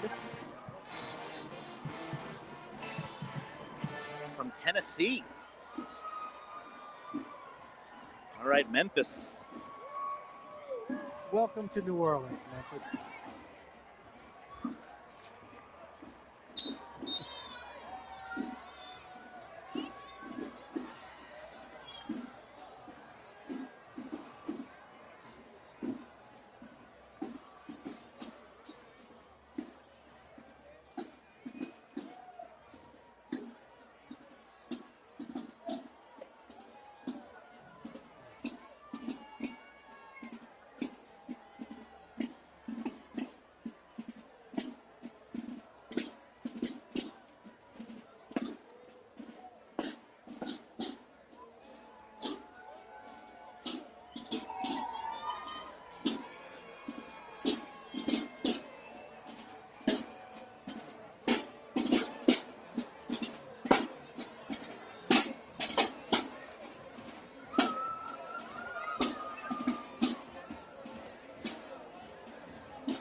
Here comes our next float, sailing over the edge of the world. In keeping with as above, so below. Sailing over the edge of the world, who knows what adventures lay hidden to us until we venture beyond known boundaries and push the limits of what is considered possible. Will we discover uncharted territories, or will we plunge off the world and end up sailing among the stars forever? From the parade bulletin. And this is wonderful, the idea of plunging into the stars at the front of the float. Just wonderful.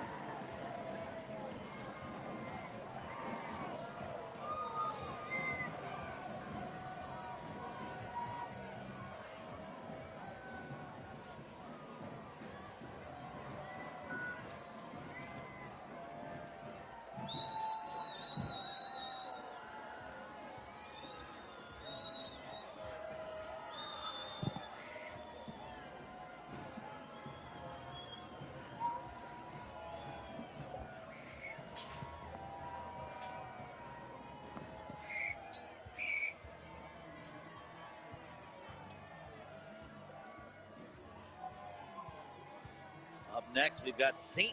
Mary's Academy Marching Band.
And our next float, float number 12, ascending with the fairies above a pond filled with a bouquet of blooming flowers.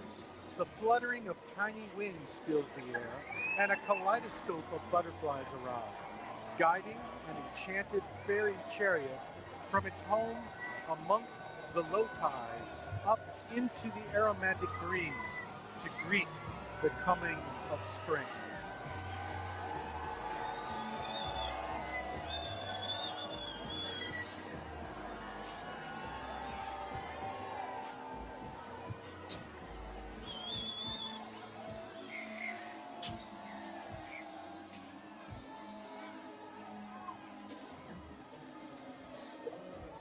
Yes, thank you.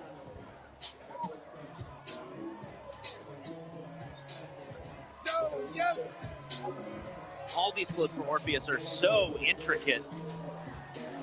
The amount of pieces on them is amazing. Thank you, Doug. We caught some signature Orpheus beads, or Doug did. But I'm going to wear them. They're pretty wonderful. They're coral colored and they have lyres on them.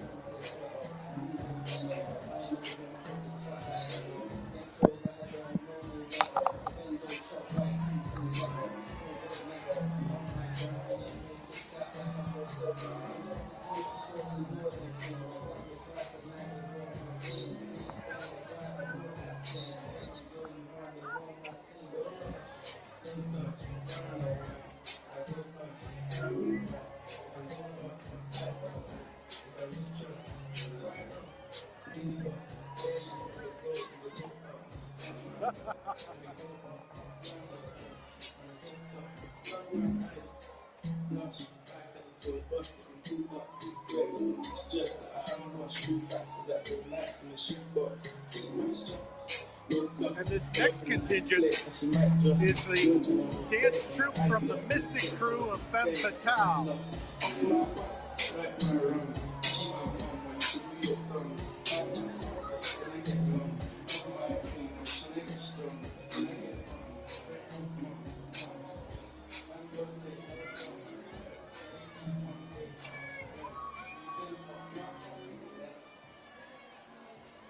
And the next float, float number 13, Riding the Winds, with colorful tails stirring up rainbows behind them.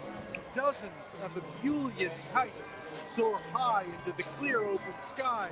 Borne aloft by the warm winds of zephyrs, they sway and waltz together to musical melodies heard only amongst themselves. Well, this is just wonderful. The kites in the front. Yeah. The traditional flowers. I love the big dragon piece in the front. Just lovely.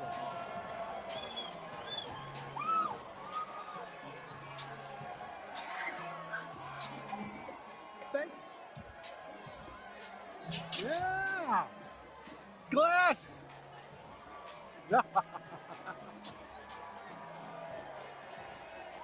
Those glass beads have become so popular. Yes. Who we got next? This looks like West Jefferson High School marching band from Harvey, Louisiana, right across the river.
And float number 14 is coming, called Under a Spell. Washington Irving's Rip Van Winkle slumbers for 20 years beneath a cascading willow tree. Oblivious to the changes around him, he will awaken to a post-revolutionary America. Oh, just wonderful. The lighted willow tree is fabulous.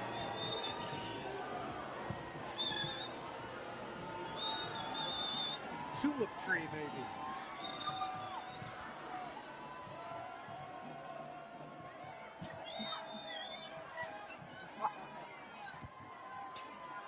Oh, wow. Thank you. Oh. We have some glass beads here. All right. Excellent.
I don't know if I'm just delirious or, but that sounded like a brass band rendition of Private Eyes by Hall & Oates. Or, Really? I wish I'd paid more attention. I was swaying to it, but I didn't try to identify it. Float number 15 is on the way. Had a great fall. Everyone has heard the story of poor Humpty Dumpty, but why was he on that wall? Did he fall or was he pushed? We will never know. Still, this cautionary tale may help us understand that often when we break things or hurt others, they can never truly be put back together the same way again. Another just beautiful float. Oh, yeah. My goodness. So detailed, so elaborate. Bravo. Bravo, Manuel Ponce. Yay!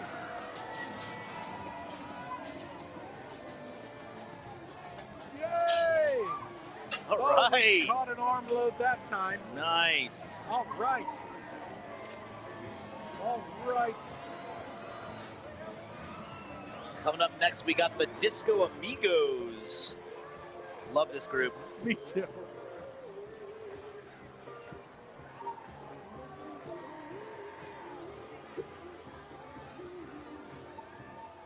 One of the many sort of ironic adult dance troupes that have popped up in the 21st century.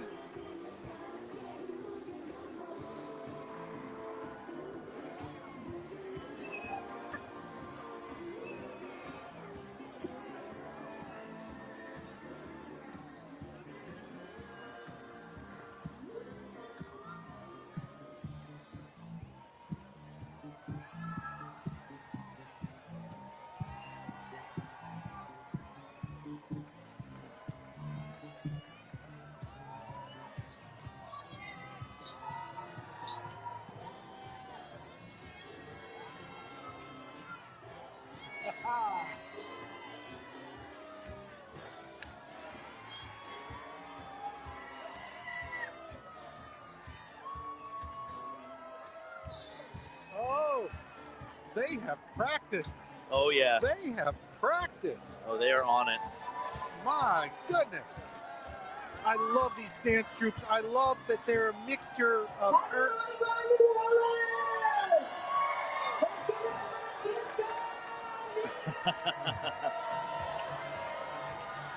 I love that they're a mixture of earnestness and satire, and it's hard to put your finger on where the one begins and the other leaves off.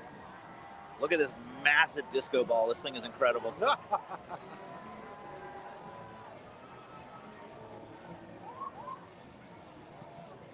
Now we're up to float number 16, up and down the clock. As inevitable as the clicking of passing seconds, and with the striking of each hour, up and down the clock they run, endlessly cycling through days and nights as the time marches forever onward.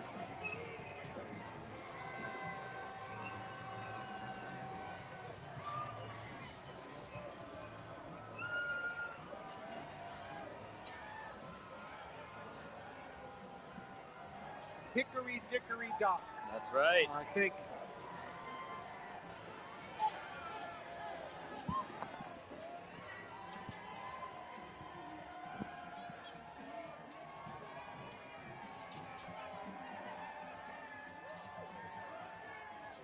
Oh, there are those light up tambourines. There you go.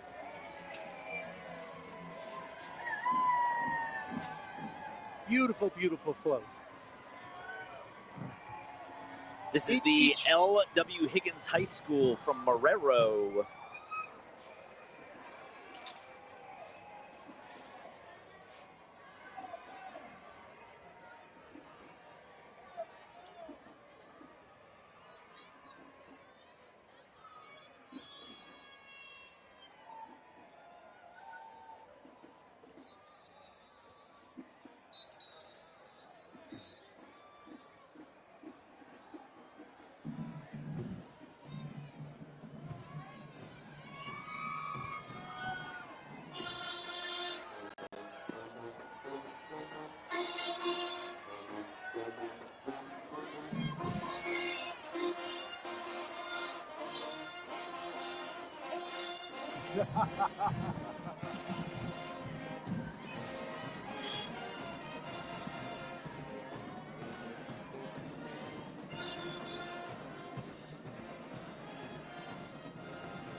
All right.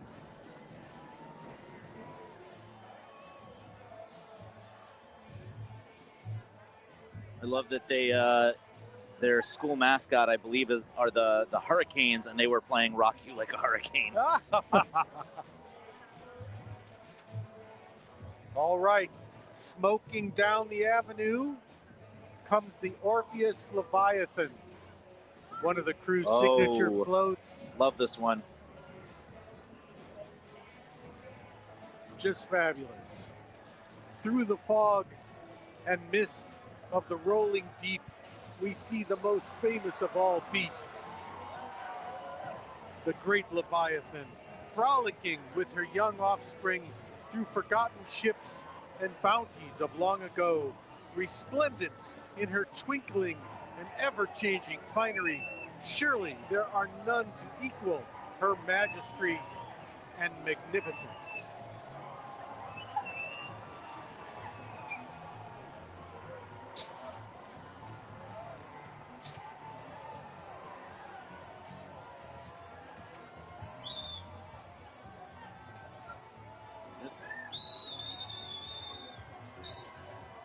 This float has been around since 1998. It's one of the first floats, or the first float, to use extensive fiber optic cables, or fiber optic lighting, I should say.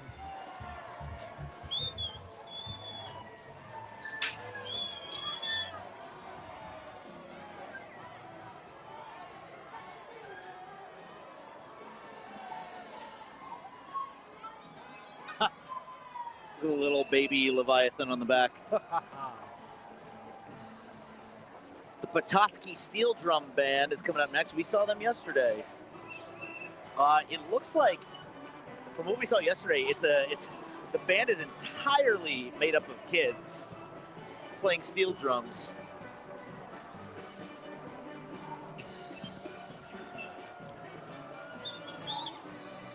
From all the way up in Michigan.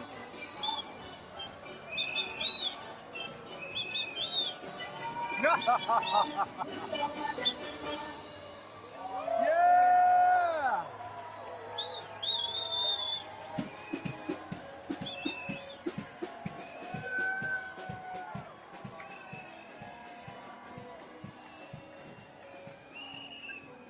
And the next float number 18, is Pop Goes the Weasel. Round and round we turn the crank as the children's tune plays in our ears. The anticipation builds and builds as we ponder with wonder and dread what will emerge from the colorful box we hold in our hands. Until suddenly, pop. That is terrifying. Exactly.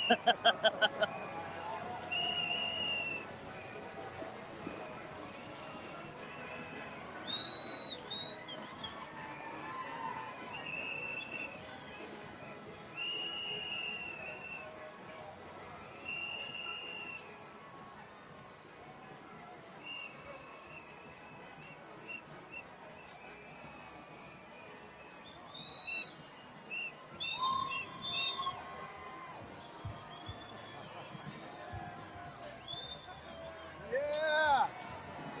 A lightsaber.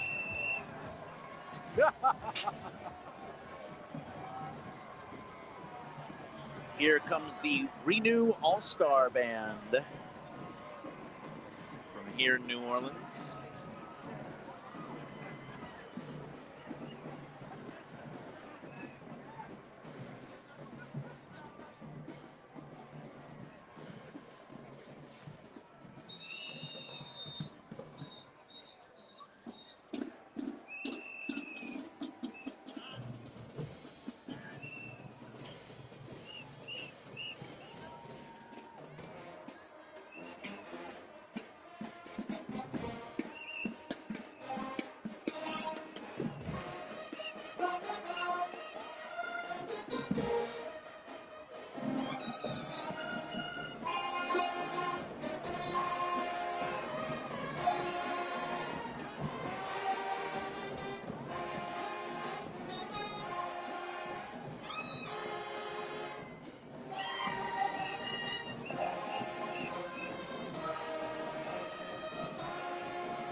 they are so young. What a thrill this must be.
Another slight delay, as sometimes happens.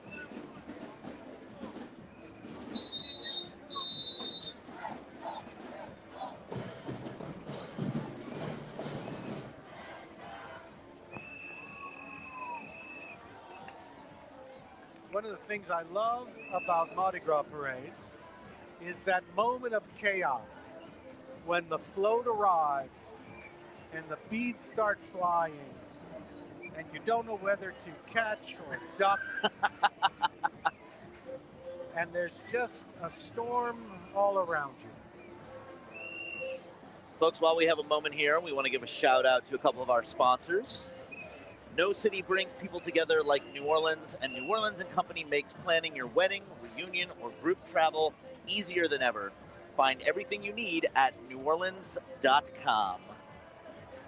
Named by TripAdvisor as the #1 attraction in New Orleans, the National World War II Museum tells the story of the American experience in the war that changed the world, why it was fought, how it was won, and what it means today, so that all generations can understand the price of freedom and be inspired by what they learned.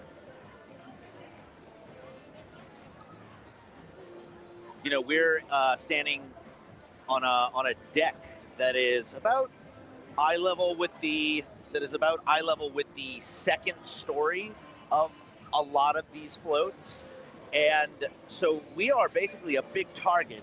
People like to throw stuff to us, but there's also a lot of kids nearby, and so we reach over the side to catch beads. But the kids are fast, and the kids are kind of snatching them out of the air before we can even get there. And the riders see kids, they want to throw stuff to the kids. So, we've got some little hands popping up back here, catching stuff before we can even get to it. So good for them. Folks, thanks for joining us. I'm Alex Gomez here with Doug McCash. We are well into the second parade tonight, Orpheus, and it's been beautiful so far. What a great parade. This is one of my favorites. We were talking earlier about how Proteus is kind of an old school parade, the first parade we saw tonight. Orpheus is more of a modern parade. We're seeing a lot of LEDs. We're seeing moving parts, almost animatronics sometimes. You got moving pieces moving around. It's really beautiful. And we're not even that far into it. We got a lot left to go. Yeah, there's plenty to come, and I agree completely. It has just been fabulous. Good. Glad you're here with us. The detail. All right. We're on the move again.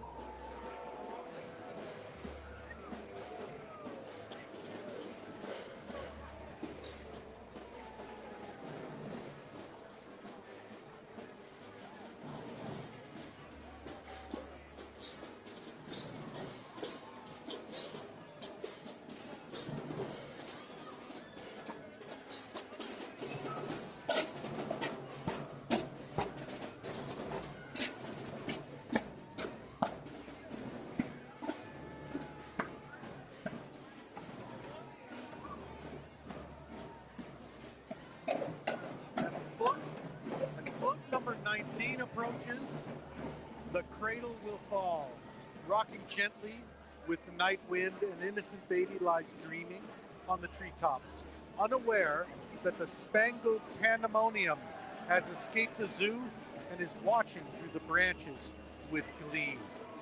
Let us hope the wise and vigilant owl guarding the cradle will prevent any unwanted mischief. The Spangled Pandemonium. Yeah. Yeah, is that an animal? How What is that? about that?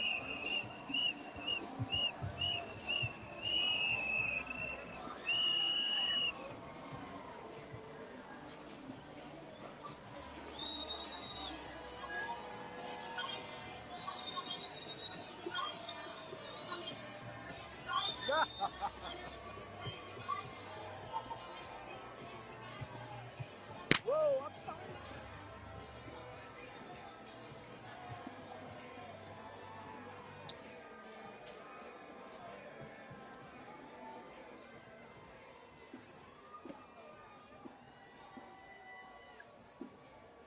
And this is the Memphis Business Academy Marching Band. We got a lot of Memphis and Tennessee.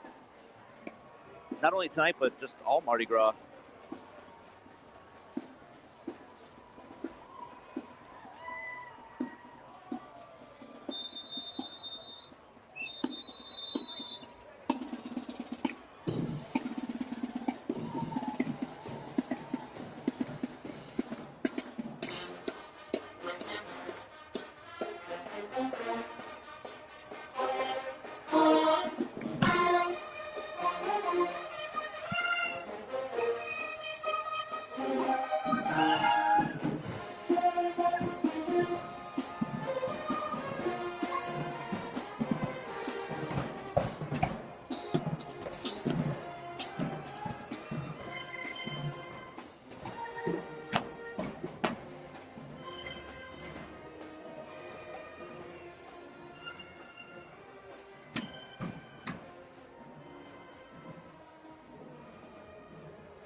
And our next float, float 20, the graves of the sea and the phantoms rise. Whether sinking down to the depths of oceans or rising like the fog from forgotten tombs, the dead awaken to float along waves and wind bemoaning their ethereal form. Well, this is just fabulous. My goodness. The amount of work that goes into these. Once again. Incredible. Congratulations, Manuel Ponce.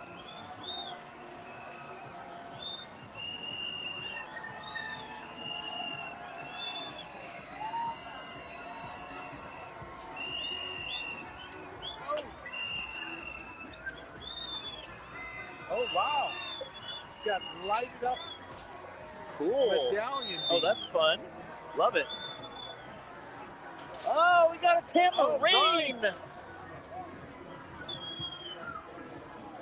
Woo. Cool. The tambourine is also a beer bottle opener. Well, that's very thoughtful.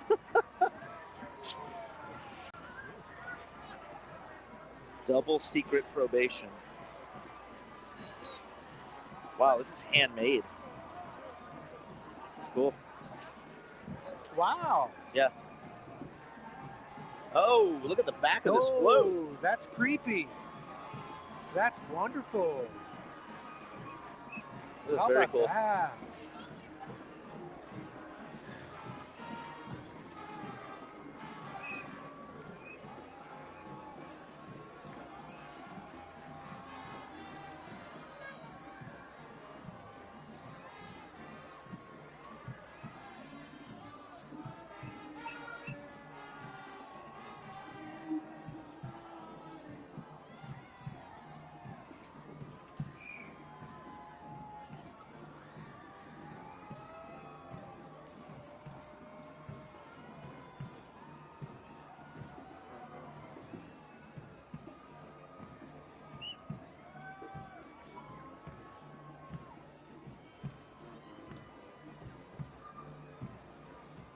This is Eleanor McMain High School Marching Band.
All right.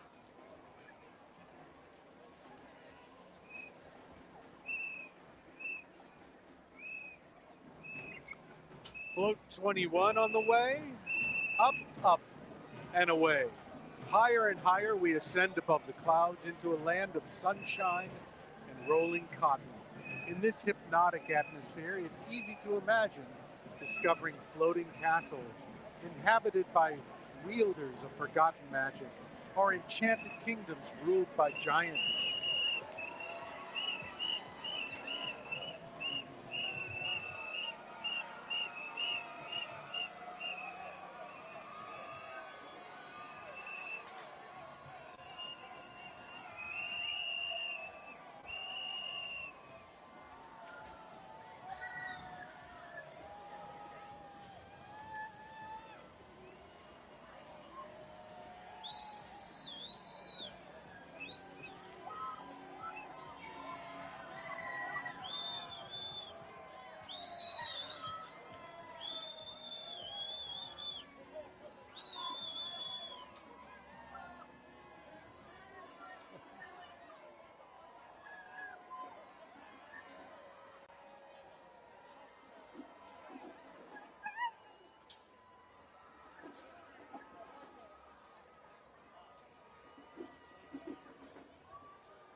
This is Kip East Marching Band.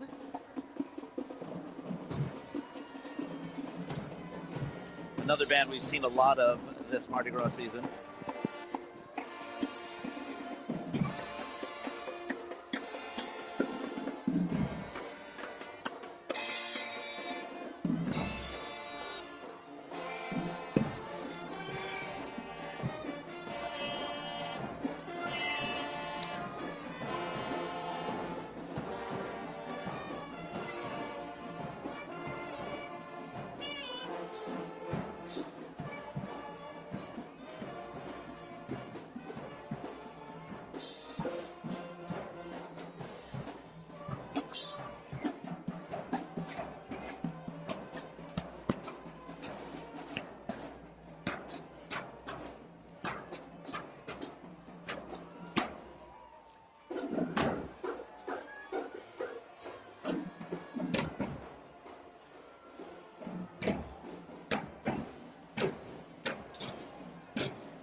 Okay, that was definitely that song. Baby, don't hurt me no more. What is love? I think brass bands playing pop songs is one of my favorite genres of music.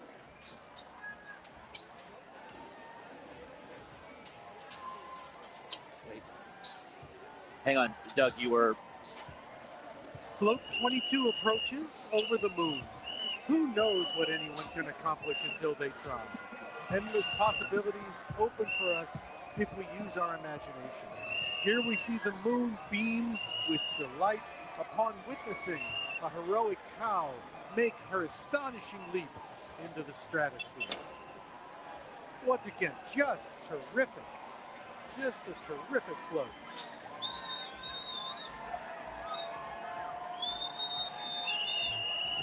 All right, we got another one right behind it. And following immediately behind, float 23, rising of the mists. Tentacles of smoke adorned with flashes of brilliant hues curl around us as a magical genie, still in slumber, emerges from his lamp of captivity. Let us tread softly as not to awaken him, for who can tell if he is good or evil.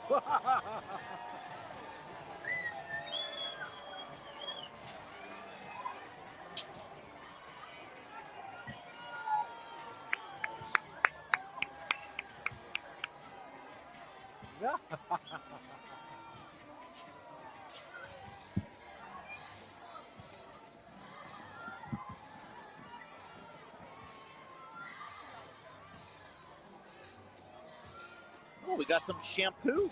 Excellent. talk about sustainable throws. This is That's a a shampoo good bar made right here, made in Louisiana. Wow, that's terrific. I got a bunch of beads, a ton. Huh. This might be the most useful throw I've ever seen. It's all natural, vegan, and cruelty-free shampoo. Wow. That's pretty cool. Well, you should keep that. We'll show that off when we come back on camera in a little bit.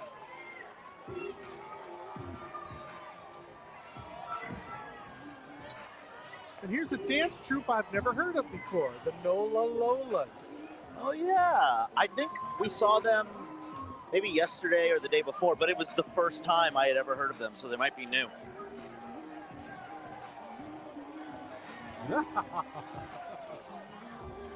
Hello, Nola Lolas. Very glamorous.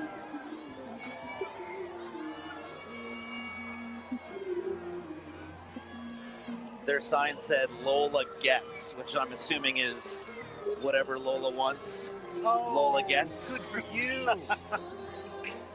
I like that. That's cute.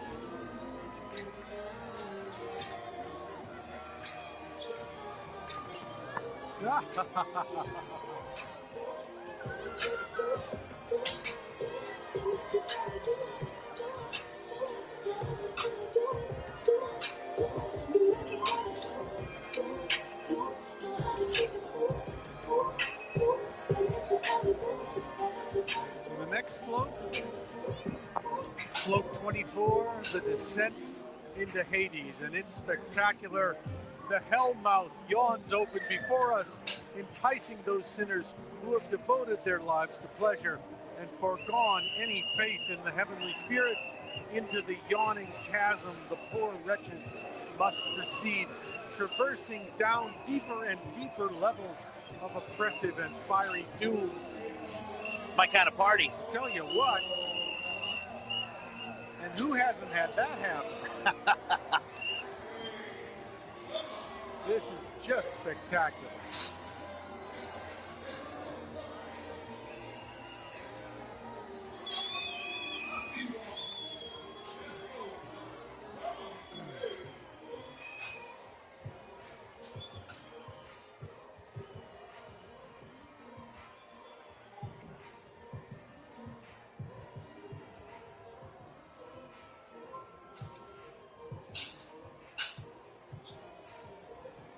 Well, I just can't congratulate Kern Studios enough. These I know. are fabulous floats. Incredible.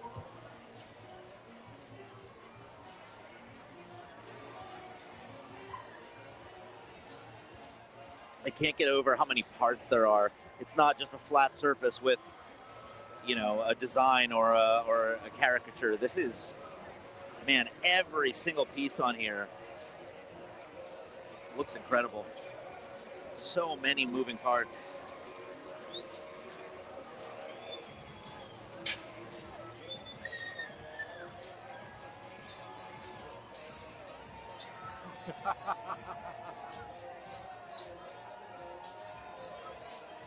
Whoa! Nice.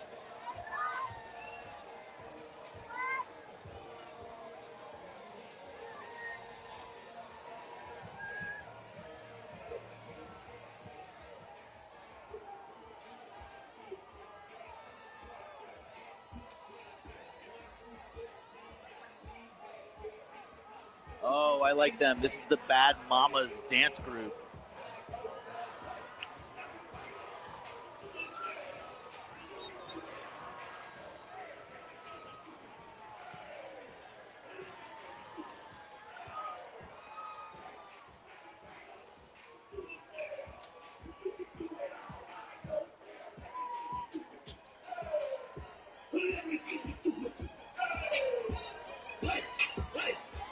I want a chaperone for this group.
Float 25 approaches the mystery and magic of Carnival, another signature float, I believe.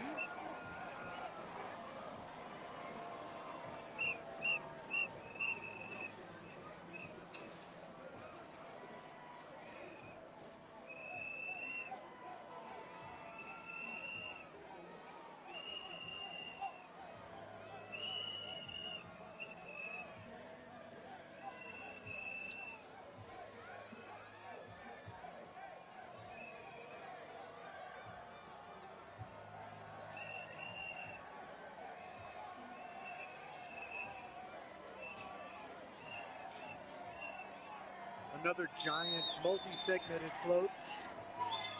This is a very modern float design.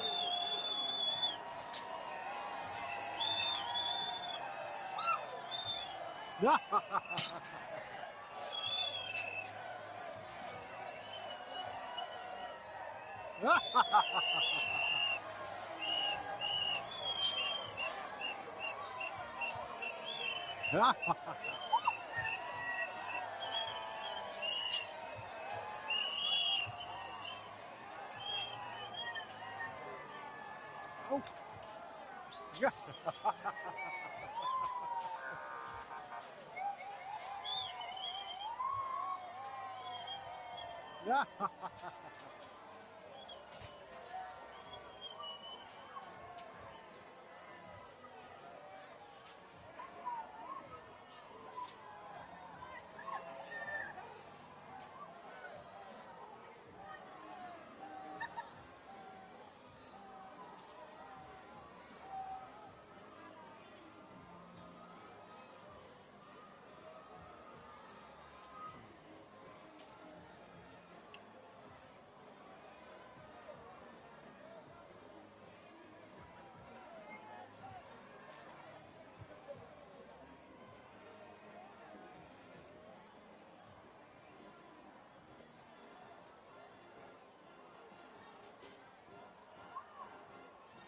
Here comes the Band of America's Finest.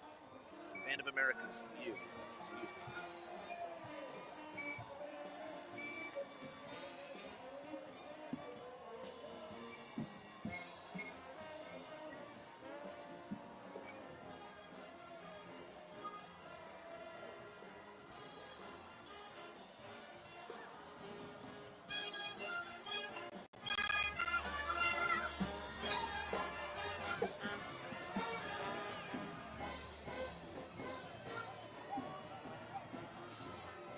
Float number 26 approaches.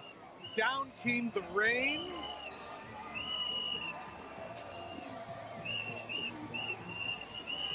Amidst the splendor of blooming flowers and the glisten of morning dew, the tenacious spider spins its shimmering web of silk.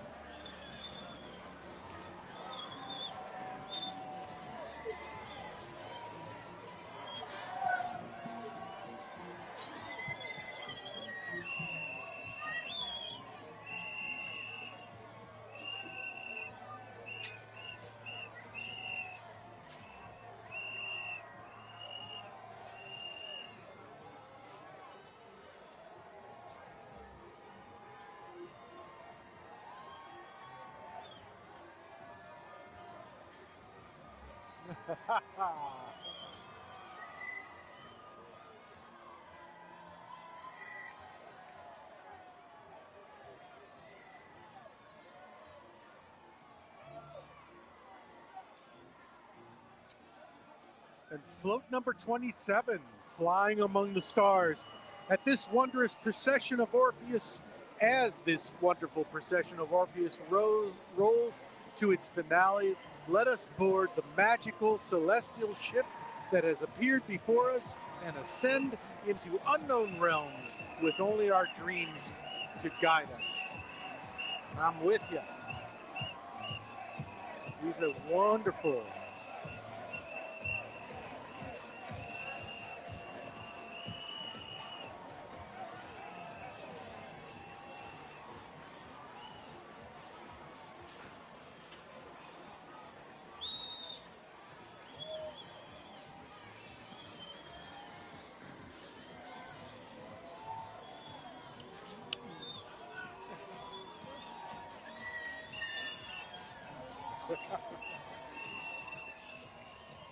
Oh. Thank you.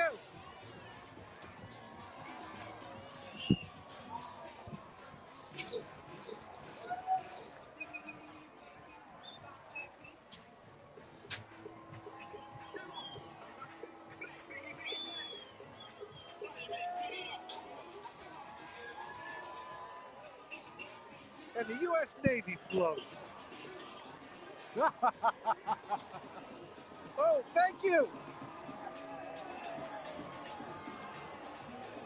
Wow, that's cool.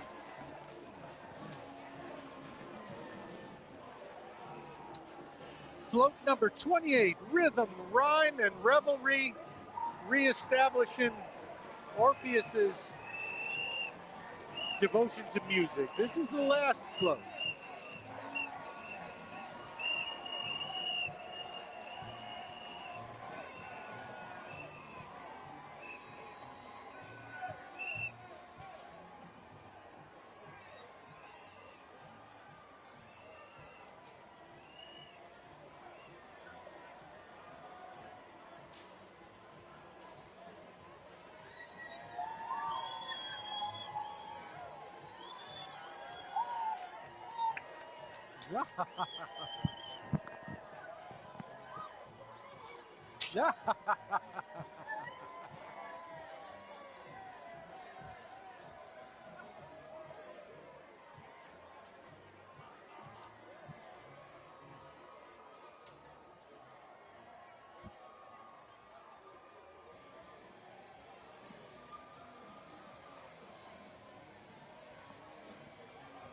All right, folks, that was Orpheus. Man, what a fantastic parade. Doug, did you have a good time tonight? I did indeed. My goodness, Orpheus was just great. So cool. Both parades we saw tonight, Proteus and Orpheus. You know, like we've said all night, Proteus more of an old school parade. Okay, sorry, 1 second, folks. Microphone. There we go. Proteus, our first parade tonight, was more of an old school parade. And then Orpheus, right after, more of a modern parade, but both beautiful. Orpheus was incredible. The intricacies on those floats are amazing. Just amazing. We caught a whole bunch of fun stuff we're going to show you. This is a handmade tambourine.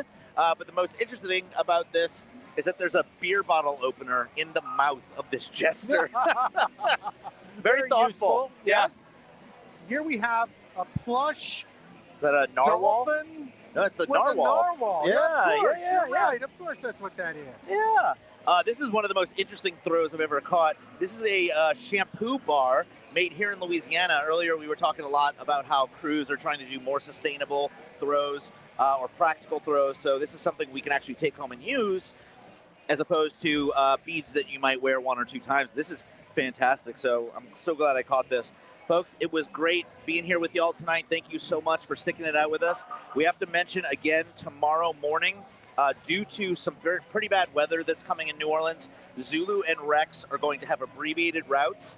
Unfortunately, where we do these parade streams from, Rex is not going to pass here, but Zulu will. It's going to be a shorter parade with no bands or marching groups. We hope you still watch. We're still going to be out here live streaming. So please join us, but stay tuned to NOLA.com, social media, website, right here, all that fun stuff, because NOLA.com and the other New Orleans news outlets are going to be talking about exactly what's going on tomorrow with the weather. Do you want to add anything to that? Just turn out about an hour and a half earlier than you expected. Yes. Zulu was expected to start at 8. That's when they would ordinarily start. Tomorrow they're going to start at 6:30 in the morning. Yeah, bright and early. See y'all there. Last we heard. Folks, thanks for being here with us tonight. This has been a lot of fun. Doug, thank you as always. Yeah, had a wonderful time, Alex. Good. Well, folks, we'll see you tomorrow morning. And after that, we'll see you next year. Yeah, all right. Thanks, folks. Have a good night. Bye-bye.